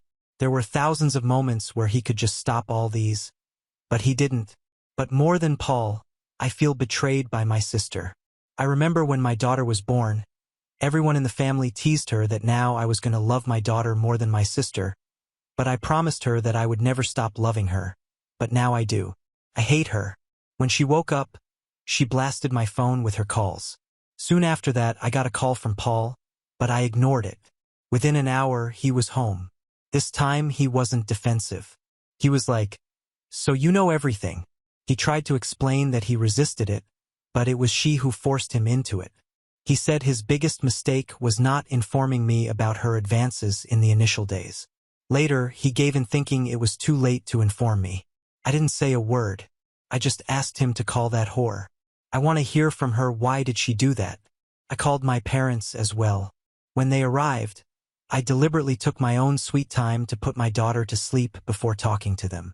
I wanted them both to feel the anxiety. My parents got the vibe of what was going to happen because my mom saw me doing something in that W's room in the morning. I went outside and asked her to confess. She just kept crying and said sorry. It was a mistake. My parents asked me what was happening, but I told them to ask her instead. I compelled her to speak out what she had done in detail, starting from all the seductions. It was humiliating for her. I felt satisfied. I was suffering in my relationship for months, and now it was her turn to suffer. She confessed that she was attracted to Paul because of his gentleness. Not only that, she wanted him because he earned well. She was like, "I was done being your puppet. You were bossing around me because you provided for me, so I wanted to have Paul so that I could have everything you have, and I don't need your money." My mother slapped her for saying this. Yet, she continued telling me how disgusted she used to feel while taking money from me, but she had no other choice. I asked my parents to take her out and that I have no sister from that day. I disowned her completely. My parents tried to calm me down because they understood the repercussions if I was disowning her. I'm no longer going to provide for her. She was about to join a master's course, which I was funding. I'm definitely going to stop that. My parents were also worried that now I would not pay for any of her needs and it would come on them because that who was jobless. They insisted that we sit and talk, but I was losing my mind on seeing her witch face. I told them to take her away before I strangled her. After they left, Paul tried his best to defend himself, saying how much he resisted and all that. I said I didn't care how much time he took to take off his pants for that W. The bottom line was that he cheated, and I cannot forgive a cheater. I told him to pack his belongings and leave and that the divorce papers would reach him soon. Now on to the next story. Story 7. Turned down my childhood crush, who's now a single mom, because she rejected me when I was unattractive. Her friends blew up my phone demanding I give her a chance. I, male, mid-20s, spent most of my childhood and early adulthood focused on education. I'm not naturally gifted, so I had to focus and work hard, as my parents encouraged me to. Things finally slowed down later during college, and I found myself being more social. There was a girl, Nat, in my social circle whom I liked, so I asked her out. She laughed when I did, but she said it was just so unexpected, and that's why she laughed. Still, it kind of stung. She declined and said she wasn't dating at the moment. Spoiler alert, she was definitely dating, just not me. But whatever, she said no. I moved on. I got a good job out of my hometown, partly based on my good school performance and connections through internships. Two of the guys from work, let's call them Tony and Steve, mid to late 30s, hung out with me a lot and got me to come out of my shell more. They told me to start coming to the gym with them because they were tired of looking at my beanpole ass. I had a lot of fun and improved my body physically. Now, Tony and Steve were a couple, so whenever we would go out, they'd be really good wingmen and really got me out of my shell. I'm still a bit awkward, but much more comfortable in social situations now that I've got some experience. This happened over the course of like 2 years. I wound up asking my job to work remotely to be closer to my family, health/money issues back home, not gonna get into it, and got approved as long as I traveled back to the office quarterly for important meetings and stuff. So now I'm back home again. I ran into Nat at the grocery store a few weeks ago. Turns out she's raising a kid on her own now and generally doing well for herself. We ran into each other again at a mutual friend's party. This is when she asked when I was going to ask her out again. I said the thought hadn't really crossed my mind, and she seemed offended like, "Why not?" I said I'm not interested and thought that was that. I did kind of remove myself from the conversation quickly after that. Well, apparently that wasn't okay to do. Nat came and found me again and demanded to know why I'm not interested. "Because you were interested 2 years ago." I told her that was 2 whole years ago, and she lied when she rejected me, and so I haven't thought of her in that way ever since. She said a normal person would be over that and then said it's because she's a single mom. Isn't it?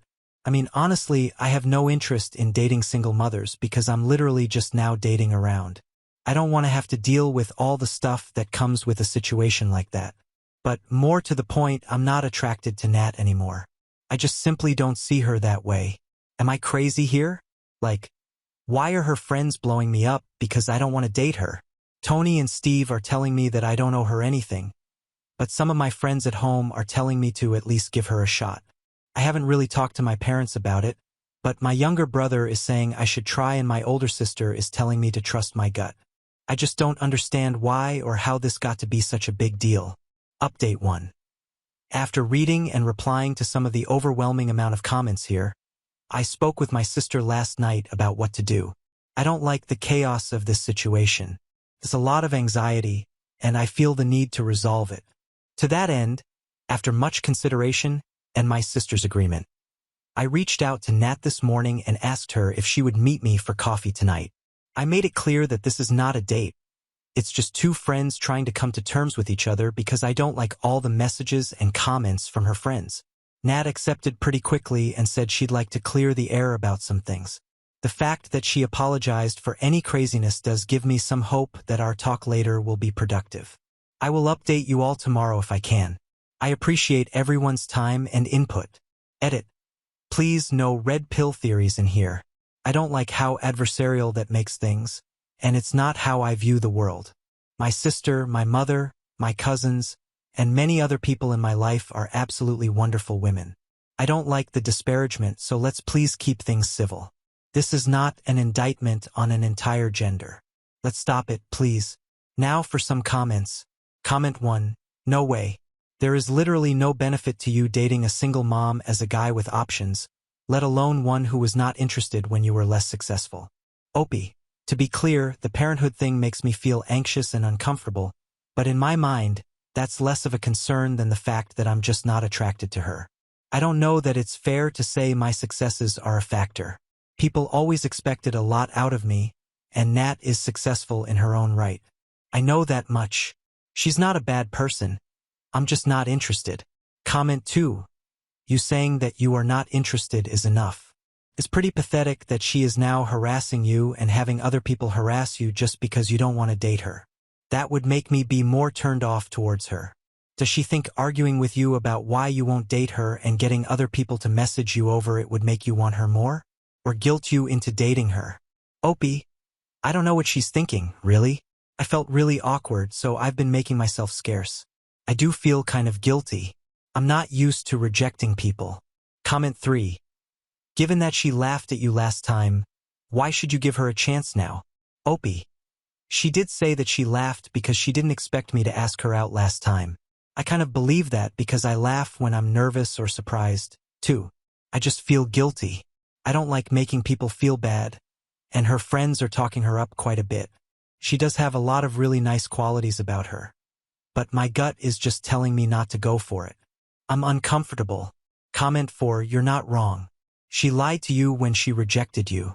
That's the only thing that matters. Opie. Thank you. The lying does hurt me. If she had said she's not interested, that would have been fine. Then again, I do understand that sometimes women lie because they don't feel safe.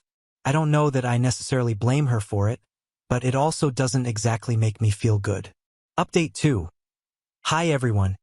Thank you to everyone who commented on my first post. This will be my last. Some of you got very angry very quickly, and I wanted to clear a couple things up before telling you all how it went last night. I try not to attribute behavior to malice if there's a possibility it can be attributed to incompetence. I think the world would be a better place if we tried to do that a bit more and be a bit less antagonistic. I know I would appreciate the benefit of the doubt if and when I do something wrong, so I tried to do the same with Nat and her friends. Honestly, I'm glad I did. Nat has been in the periphery of my life for a long time. We weren't ever really close, but being from the same town, you get the general idea of who a person is over time. I was shocked at her behavior because I thought it was unlike her. Her friends reaching out to me surprised me and had me feeling anxious because I'm honestly not used to that much social attention all at once, the tone and content of the attention notwithstanding. These are not inherently bad people.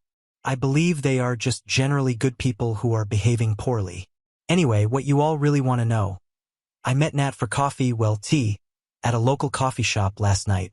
She showed up late, after I did, and said it was because of some childcare stuff she had to take care of. It turned out that her son's father is very much in their lives, but just as a co-parent.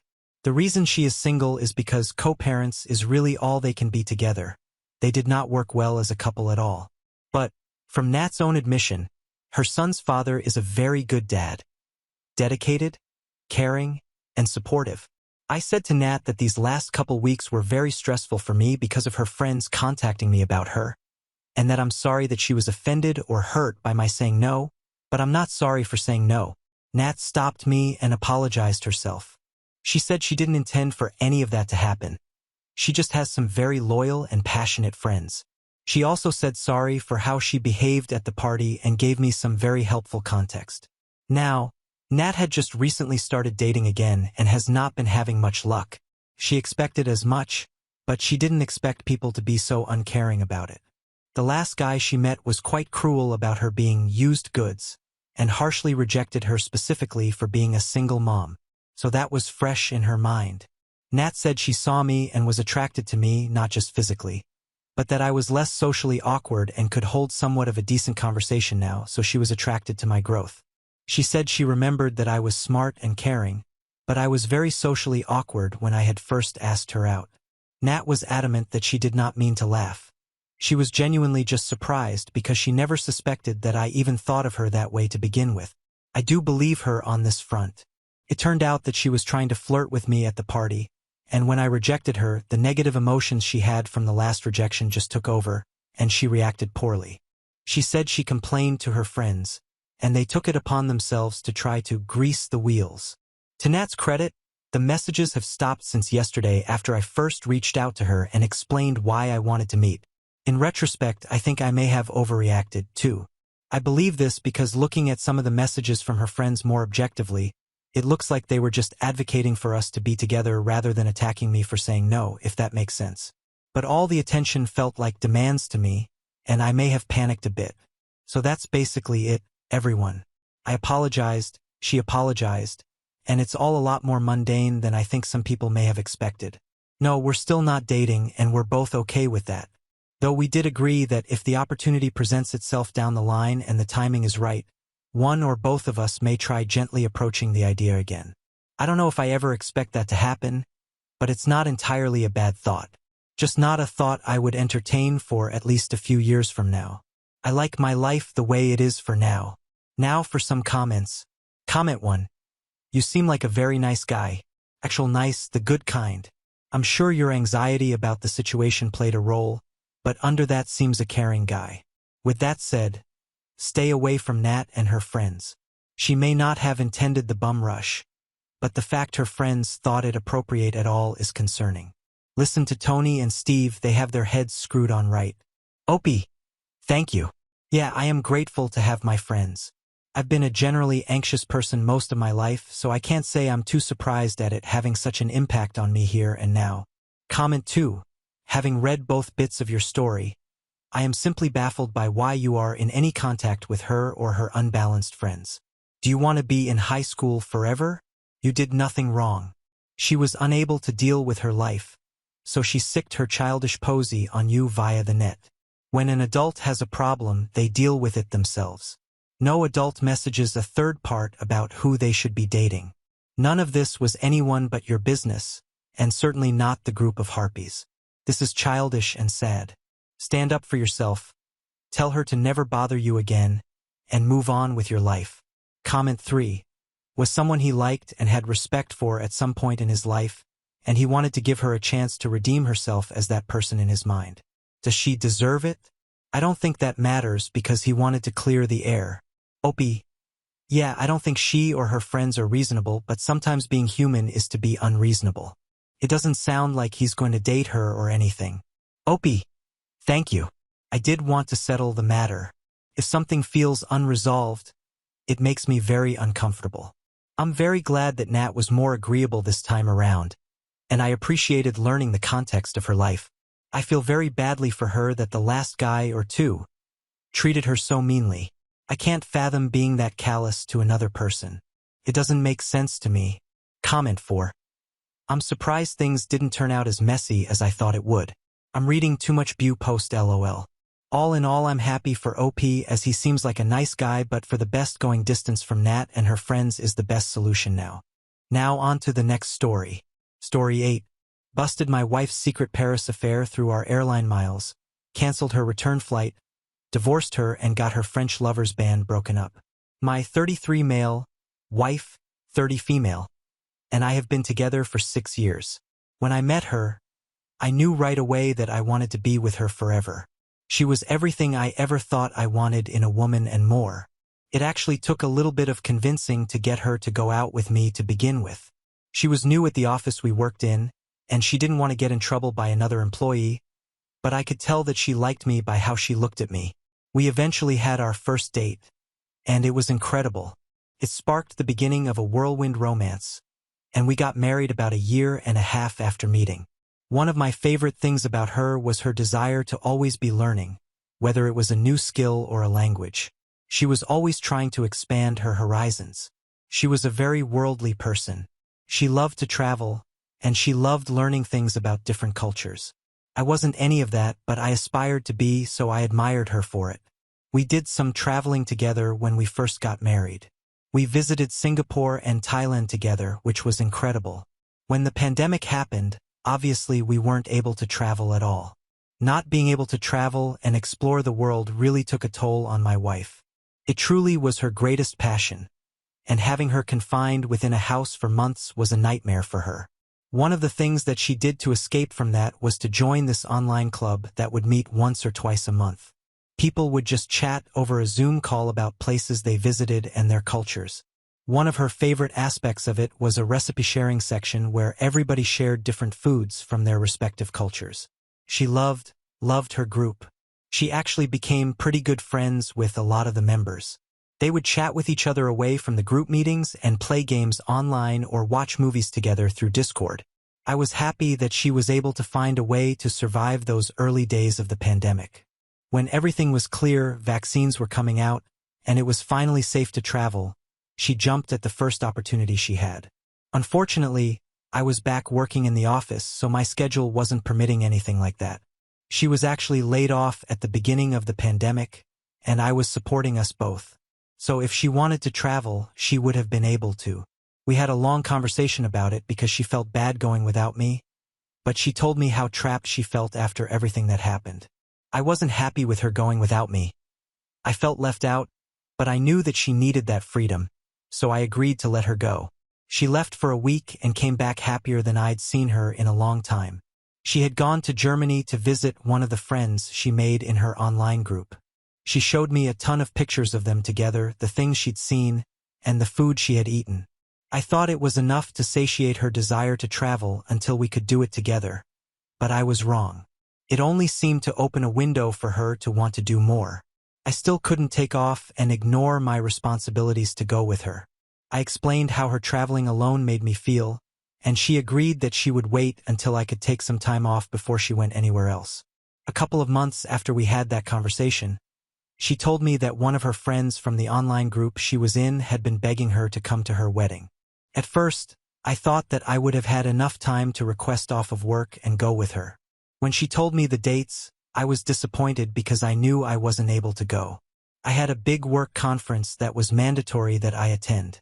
I reminded her of that, and she told me she had forgotten all about it. I didn't realize this at the time, but she was lying about that. Then, I didn't have any reason to suspect that something was going on. So she seemed genuine when she told me that she forgot and wouldn't go if I couldn't go with her. She knew that I would tell her to just go without me. The weeks leading up to her departure were a little strange. I could tell that there was something wrong with her, but I didn't know what at the time. She was acting very nervous around me.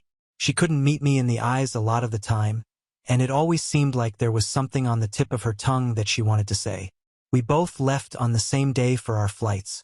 I was so busy that I didn't even think to check in on her when her flight should have landed. When I got back to my hotel room at the end of the day, I checked my messages to see if she sent me anything, but she didn't. Before I started to worry, I logged into the airline's website to check her arrival time. Because I traveled for work a lot and she liked to travel in general, we had a joint account so we could accrue miles. I saw that there was a new flight logged in our history.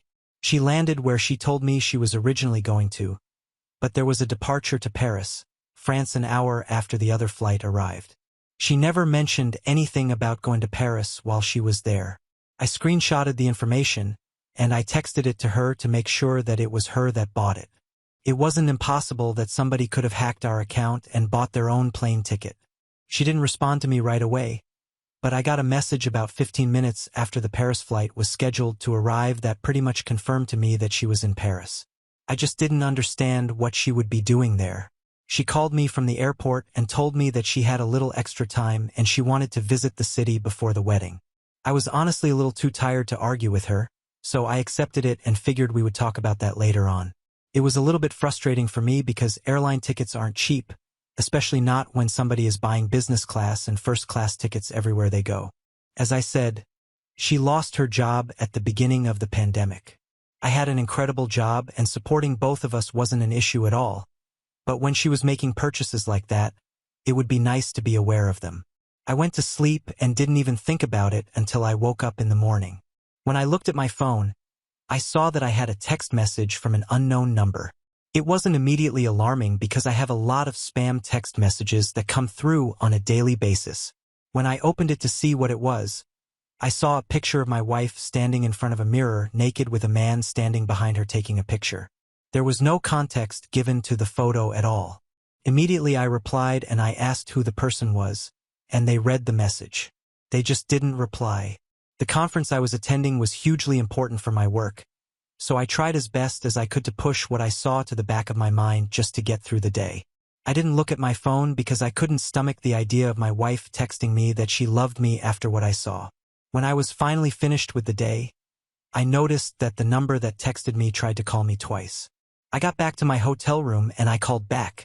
Surprisingly, a man answered the phone. I asked him who he was and why he sent me the picture that he did. He told me that he just wanted me to know that I was barking up the wrong tree by talking to my wife. I was very confused about what he was saying. I was married to the woman. If anybody was barking up the wrong tree, it was him. While we were on the phone, I noticed that he had a thick French accent. It was clear that she booked the ticket to France to be with that guy in the picture. Out of curiosity, I checked the airline website again to see if she had booked another ticket back to the city she was originally supposed to be in, but she didn't. The only ticket that was remaining was her return flight home. Without thinking much about what I was doing, I removed my payment information from the website and I canceled her flight. I didn't know exactly what was going on there, but I knew she cheated on me.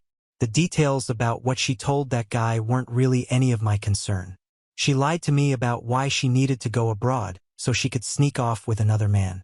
I doubted there was even a wedding she was supposed to attend. I finished up the conference and went home right away. If she was going to cheat on me, I was going to take everything from her. She could be stranded in Paris for the rest of her life, and I wouldn't care. When the time came for her to come home, she called and texted me and asked me about why I canceled her flight. She had no idea. Her little boyfriend told me about what was happening. I ended up answering the phone and explaining to her that I knew everything, and she wasn't going to be returning to the States on my dime. She would have to figure out her own way home. She tried to explain the picture by saying that I misunderstood because it was an old photo of an ex. I knew for a fact it wasn't. She was lying to me yet again. I told her that she had one chance to tell me the truth, and that was it. She caved in and told me what was really happening. Of course, the man she met in Paris was one of the people from her online group. They had both gotten to talking and he seduced her. He was in a band and he was artsy. Things that she would normally go for in a man before she met me. I didn't say anything about it, and I told her that when she got home she could expect to find divorce papers waiting for her. Then I hung up. I didn't buy her plane ticket back. She actually ended up having to call several people to try and get them to buy her a ticket because she didn't have any of her own money. I had completely cut her off after I found out she cheated. Her sister ended up buying her the ticket, then called me to ream me out over the phone about stranding her. I did some digging online to try to find out who the guy was that my wife was sleeping with. She mentioned that he had a band, but when I found him, I was surprised by how many followers he had. He was a growing artist and had recently released a song that was doing pretty well. I knew it was wrong when I did it, but I couldn't help myself. I blurred out my wife's face so she couldn't sue me for revenge. Then I posted the picture of the man online with a throwaway account, tagging him in it. It got a lot of views, and the story that I posted along with it about how he slept with a married woman and ruined someone's life got a lot of sympathy from people. I divorced my wife, and she ended up moving out with her sister while she looked for a job that could sustain her. She ended up working in person again, which I knew would disrupt her traveling desires. I thought that was funny. A couple of months after I posted the picture online, I checked on the status of the band out of curiosity. They had gotten quite a mixed reception over the image. One of the band members spoke out on their Instagram page about how, after everything happened, it was decided that it would be best for the band to part ways and pursue different paths. So, it felt kind of good knowing that their band might have broken up because of me. Now on to the next story. Story 9. Husband and I hired a surrogate because I can't have children, but it turns out she was having an affair with my husband.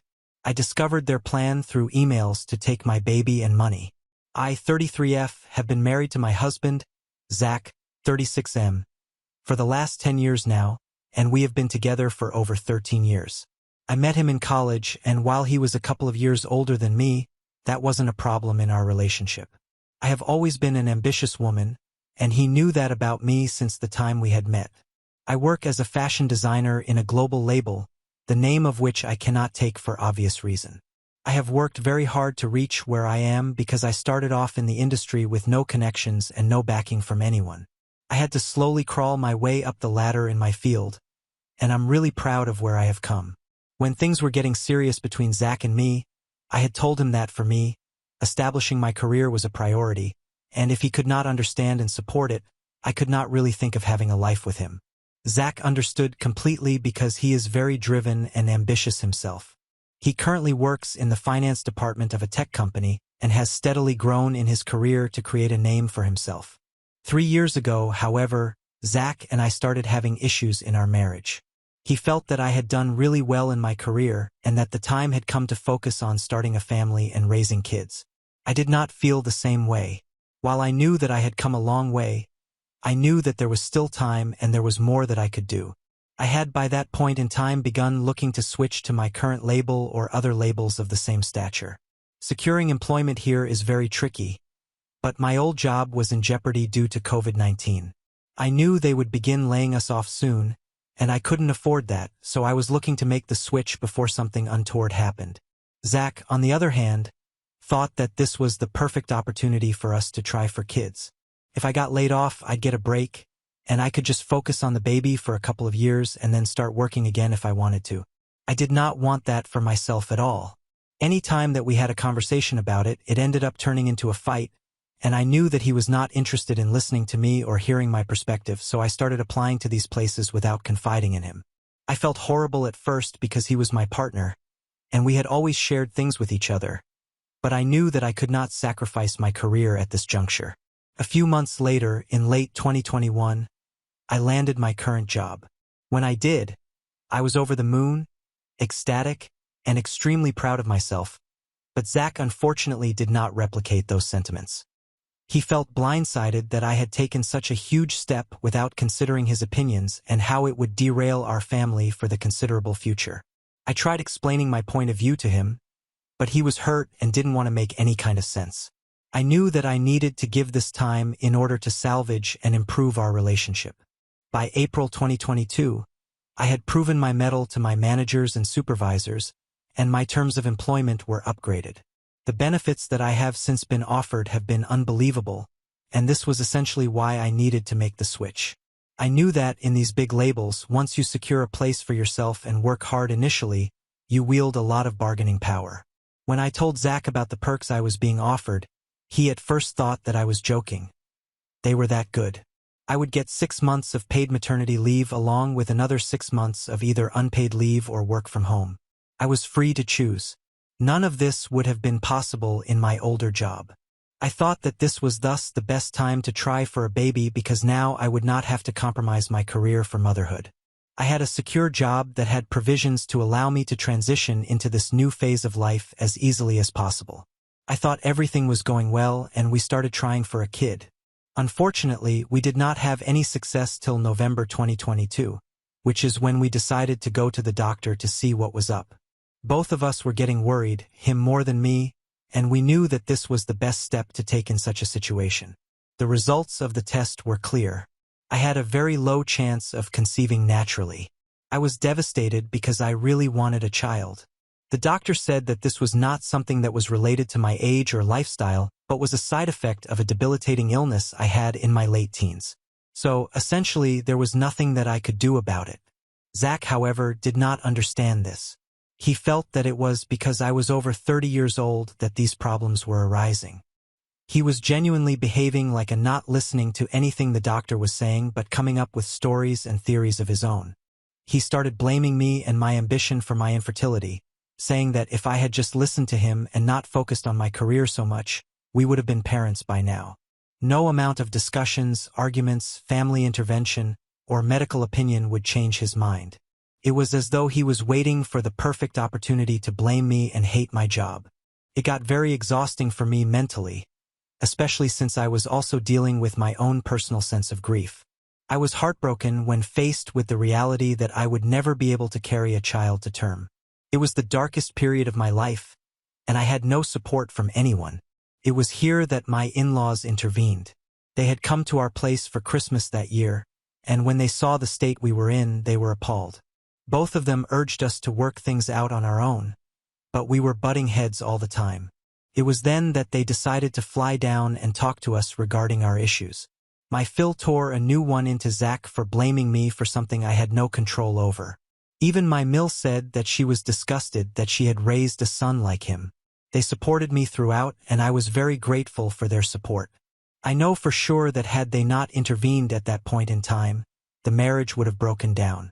In hindsight, I sometimes feel that maybe that would have been better because neither my in-laws nor I knew what was going to happen next. After a lot of back and forth, fights, and tears, things got better between Zach and me. It was hard to accept the fact that I would not be able to conceive, but I was slowly and gradually coming to terms with that information. After a few weeks, I asked Zach if he would be okay with adoption because at the end of the day we wanted to be parents, and there were too many children in the world who needed this. I had no issues with loving or raising a child that isn't my own biologically, but I also knew that it was not necessary that Zach would also think this way. Even when we were dating, I remember we were discussing parenthood once. I had asked once whether he would be open to adoption in the future. He seemed so amused at the proposition at the time, as though I had said the most bizarre thing ever. He laughed at me and said that he never thought about these things because he knew that such a situation would never arise. I pressed him a little, but I saw that he was getting annoyed, so I dropped it, and the topic never came up later. So, I approached him with a lot of hesitation, but I knew that this was an important conversation, and now was the correct time to have it. I approached the topic very gently, just beating around the bush at first, but he caught on soon enough. Before I could even mention adoption from my side, he blankly said that he would not raise anyone else's kid, so adoption was off the table completely. He said it as though it was final and there would be no discussion about it. I tried to press it further because I wanted to open all options to make this possible for us, but he was adamant about his stance. He just would not listen to anything that I was trying to say. I was exhausted, and I asked him what other option did we have. He said that I could either go for fertility treatments, which he made it abundantly clear was what he wanted, and if not that, then we could go for surrogacy. I made it clear in no uncertain terms that I would not be taking fertility treatments. I know a lot of women who do, and I know the kind of torture they have to put their bodies through in order to make it possible. Spending all that money, harming my body in the process, only to have a kid that was mine did not make sense to me. Both of us, therefore, had completely vetoed each other's first options. Mine was adoption, which he was not okay with at all, and his was fertility treatments, even the idea of which I did not want to entertain. The common ground that was somewhat acceptable to both of us was surrogacy.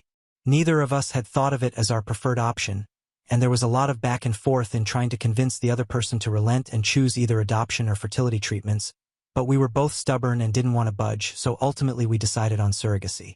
Luckily for us, we found a willing surrogate very soon. It was his co-worker, Sarah, 27F. He was the one who suggested her to me and said that she would be more than happy to do it if we were a match. I was relieved that we didn't have to look so hard to find a surrogate, but I should have known. I don't know why my instincts did not kick in because they generally do. I should have known that something was wrong, and it could not be a mere coincidence that she was ready and willing to be a surrogate in a jiffy. None of these suspicions arose at that time. I was just grateful that the first part of the entire process was sorted, and now we just had to go deal with the doctors.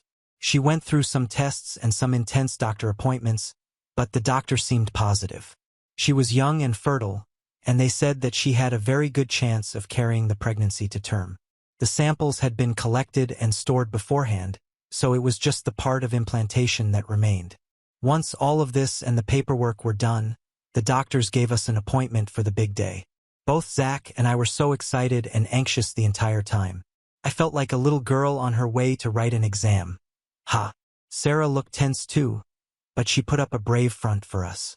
Once the implantation was done, we were asked to come again in 2 to 3 weeks to see if the implantation had been successful. They gave a to-do list to Sarah, the main point of which was for her to not take stress, which seemed ironic, but it is what it is. The next few days went by in a blur. We were in constant touch with Sarah, and I now feel maybe we became a little overbearing. Zach and I went over to her house once every day to check up on her. We found out that the implantation had been a success on the day of the follow-up, and I think it was the happiest day of my life. It was as though any worries or regrets that I had just melted away. Zach and I were worried about the baby during the first trimester, so we didn't announce to anyone what was happening. We had planned that we would make the announcement in the 4th or the 5th month and not before that. The first few weeks after we got news of the success were great. Both Zach and I were in touch with Sarah and helped her out with any medical issue that she was facing. Things started going downhill by the 1.5-month mark. Sarah's morning sickness got really aggravated, and she had to call in sick to work because it was so unmanageable. The doctors prescribed some very mild medicines but essentially told her that she had to toughen it out as this was normal and would probably last the entire trimester if not more. It was during this time that I got injured too. It was a fracture in my right wrist, and I needed help with a lot of things around the house. Zach's attention was divided. For the first couple of days, I didn't bat an eye as I was unable to check up on Sarah because of my injury. I was glad that he understood the gravity of the situation and took things into his own hands. He dealt with the Sarah front while I recovered, But what began to irk me was that he was completely nonchalant about my injury. It was as though I was not important anymore. All his attention was on Sarah. He wanted to spend every free moment either with her or talking about her. I tried not to say anything because Zach was juggling a lot of things at once with me being injured, but I did get really snappy with him. It all came to a head one day when he asked me if I even cared about our child, and I snapped back at him for not caring about me at all. After this initial eruption of anger, we sat down and discussed what both of us felt, and he said he would do better to make me feel important and heard. I trusted him, big mistake, and we moved forward. In the next couple of days, his behavior towards me improved. I will give him that. He was more attentive. We were spending more time together, but his mind seemed occupied elsewhere. He was still fawning over Sarah like a little puppy, and with every passing day, it began to feel more and more like he thought she was not our surrogate but rather his wife. She had taken an off from work, and while it was paid leave, Zach was still working extra hours to cover for her and went to meet her every single day even if I had been to see her earlier in the day. The first thing he did after getting off from work was driving to her place and spend some bonding time with her. This is how he described it. He was bonding with her, not the surrogate. He came back changed, ate, and went to sleep. We had a dead married life. We didn't even talk to each other if it wasn't about Sarah. His focus was not on his kid but on the surrogate carrying his kid, and it was just devastating for me to be around that kind of talk all the time. It made me feel thoroughly inadequate and incomplete as a woman. I wanted to raise this issue with him, but I knew that I had no standing to do so because it was my infertility that led to this. We needed a surrogate because I couldn't naturally have children, and at the end of the day, Sarah was helping us out at the cost of her health and life. I felt like a disgusting human being for feeling envy and anger towards her instead of gratitude. The entire situation was just driving me off the rails to the point that I had begun contemplating whether surrogacy was even a good option at all. Instead of bringing us closer, it had driven a wedge between Zach and me, and that was not something that I had anticipated at all. I don't know what came over me, but this dynamic between Zach and Sarah was driving me crazy. I was overthinking every waking moment, and I somehow had this nagging feeling that they were having an affair. I had no other way to explain it rationally. I could explain his emotions as those of a man on the brink of fatherhood that he eagerly awaited. I probably would have felt the same way, but all the alarm clocks were ringing in my head, and I knew that I needed to do something to calm my nerves. By the time I had decided to snoop through his stuff in order to find something that either confirmed my suspicions or assuaged them, Sarah was over 5 months pregnant. While Zach's entire focus was on Sarah and her pregnancy, my entire focus was on trying to find out what was up between them. I admit that at that time I was not the best partner to my husband or the best support system for Sarah, but in my defense I was too muddled in my own head to take care of them. And to all those who are going to pounce on me in the comments saying that I should just have spoken to my husband, I tried not once but multiple times, but his behavior never changed, and that was what made me feel worse, that despite me expressing my feelings, he had no regard for them at all. So whenever I had time, I used to check his phone and chat. He actually has 2 numbers, so it took me a while to scan everything. I didn't find anything either in texts or on his Instagram. The texts and DMs were mostly just her informing him of anything that was up with her and him checking up on her. It was a little too safe for work. In some places, it did feel like chunks of the conversation had been deleted because there was no flow in the chat, but I couldn't be sure. I felt a little guilty after all the snooping because I did not end up finding anything even remotely fishy. Nonetheless, I was not satisfied. I then decided to check his emails. I finally got the chance to get hold of them yesterday. His professional email didn't have anything between them, just official correspondence regarding work. I checked his private emails and nothing was even there, no emails, no contact with Sarah. Nothing. It was then that a third email ID caught my eye, one that was already logged in on a system. I quickly opened that, and it had mails with just one other email ID dating back to 2022. I didn't have time to read all of the emails, so copied and pasted a lot of them and sent the doc to myself. I felt that I would get caught snooping and it would ruin this one chance I had of confirming my doubts. Thankfully, I had luck on my side, and I was able to copy the entire exchange without Zach waking up. I could not sleep a wink the entire night.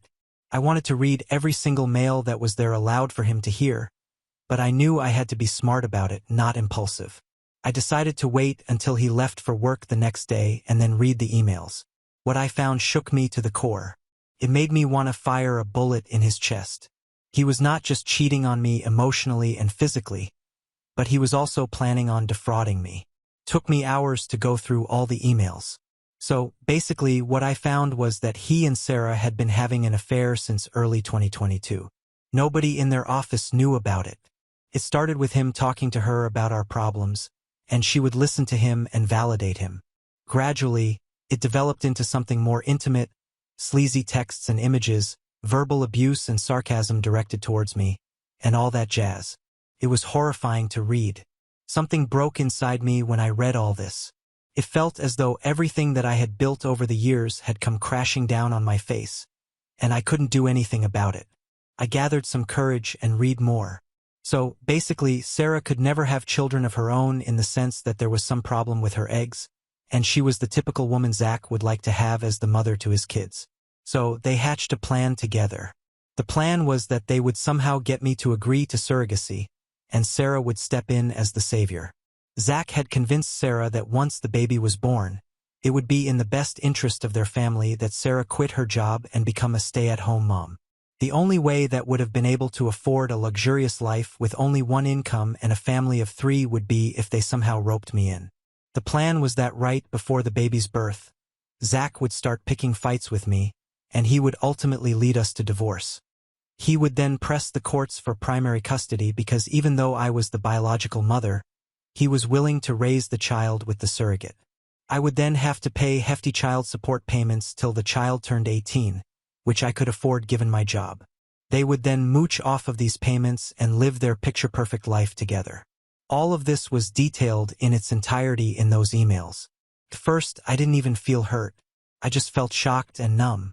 My brain could not process the months of meticulous planning. If they were so happy together, if he didn't want to be with me, he could have done the respectable thing and told me. I had been living in a sham of a marriage for the last 2 years, working through issues, letting my self-esteem be crushed, all for him to be able to have an affair and a baby, my baby, with another woman. Every single ounce of love that I felt for him just vanished in an instant. I could only feel rage and disgust in every fiber of my being. I knew that I had to do something, and I needed to do it fast. I needed to get my ducks in a row and get myself and my kid out of this mess, and that too as soon as possible. I called my lawyer friend Stacy and told her that I needed to stay with her for a few days and sort things out. I then sent a text to Zach saying that Stacy was sick and needed someone to help, so I'd be going over to her house so that I wouldn't be disturbed. I don't know where I stand legally in this mess, but I know I'm not going to give up or back down. Update 1. Stacy and I had a long chat. She cannot fathom that all this had been going on for 2 years and I didn't get a clue. I told her that I had no reason to distrust him. Despite the fact that we were having our fair share of troubles, I had never anticipated that the man I'd been with for 13 years would do something like this and betray my trust completely. The good thing is that we are sure of the next legal steps that we have to take, and she says she is positive that I'm going to win this one. However, she says that everything needs to happen before the delivery and that we will have to make the entire scheme and therefore their little affair public because if that is not done, I don't stand a chance in the courts. The other way is that I waited out and waited for Zach to start the divorce and then try to get primary custody, but that seems unlikely, and to be very honest, Zach does not deserve this grace. He deserves all the mudslinging that he is going to get for ruining my life like this, and I can't wait to expose him and Sarah everywhere, in the courts, in the family, and most importantly in their workplace. That is the only way that I can get my revenge. Update 2. It has been a total of 3 days since I read his emails. After spending a day with Stacy, I went back home for 1 day and packed all my important stuff while he was at work. I didn't want to give him even a split second to think that I knew or that I was planning something, so I decided to stay with Zach that day and tried to behave as normally as possible. Stacy, meanwhile, was getting the divorce papers in order. Today, right after Zach went to work, I took all my stuff and went to Stacy's house. She had by then sent the divorce papers to his office and a notice to his boss, saying that 2 of his employees are going to be involved in a long-drawn legal suit on grounds of adultery and fraud. This was only meant to make the management aware of the cute little affair between my soon-to-be ex-husband and his witch of a partner. It did have the desired effect because Zach has been trying to contact me through all means possible. He has tried calling, voicemails, texting, and using his friends/colleagues' phones to call.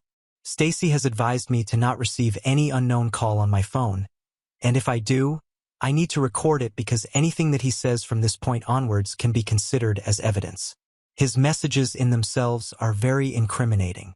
He has had a total outburst in my chat and is alternating between begging me to come back to make things right or calling me every name under the sun. Surprisingly, Sarah hasn't called me or tried to get in touch yet, though I am sure that Zach would have informed her of the recent developments that are going to shake her world. I think I now finally have the time and luxury to grieve the loss of my marriage and life as I knew it since the part of the confrontation is over. I've been in fight mode ever since I found out, so now I know I can let myself feel all these feelings that I've been bottling down for the last couple of days. Update 3. It has been a month since I served divorce papers to Zach, and things are looking good at my end, if I may say so myself. I have moved in with Stacy in her extra bedroom for the time being, but I will finalize my lease for the new apartment by the end of the week. It's a 2-bedroom apartment in a reasonably decent part of town and fits in my budget really well. Zach has been fired from his job, which was what Stacy intended with that information linked to his boss. Now that he has no source of income, Sarah and he cannot claim custody of the child when it's born. Sarah has not been fired because the company has probably taken into account the fact that she is pregnant, but she has been asked to rethink her place within the firm after pregnancy. However, people in their company now think that the kid is actually Zach's and Sarah's, and that is not working in their favor either. Their perception of the industry has been tarnished completely, and this is affecting Sarah a lot. I know all this because of a drunken call from my soon-to-be ex-husband. So all in all, Stacy and I are almost certain that we are going to win this one. I cannot divulge more details as of now because the case is still ongoing, and this might be held against me. I might have to grant some visitation rights to Zach, but according to Stacy, Sarah will have no legal rights over the kid, which is a relief to me. I won't be updating anymore because I don't want details of the case getting out for risk of identification. Thank you to everyone who commented and suggested a form of action for me. I am very grateful, but now I'm taking a break from Reddit and moving forward. We have reached the end. If you enjoyed this video, please be sure to like and subscribe to the channel for more videos like this, and give us your thoughts about the stories in the comments section. Thank you and see you in the next video.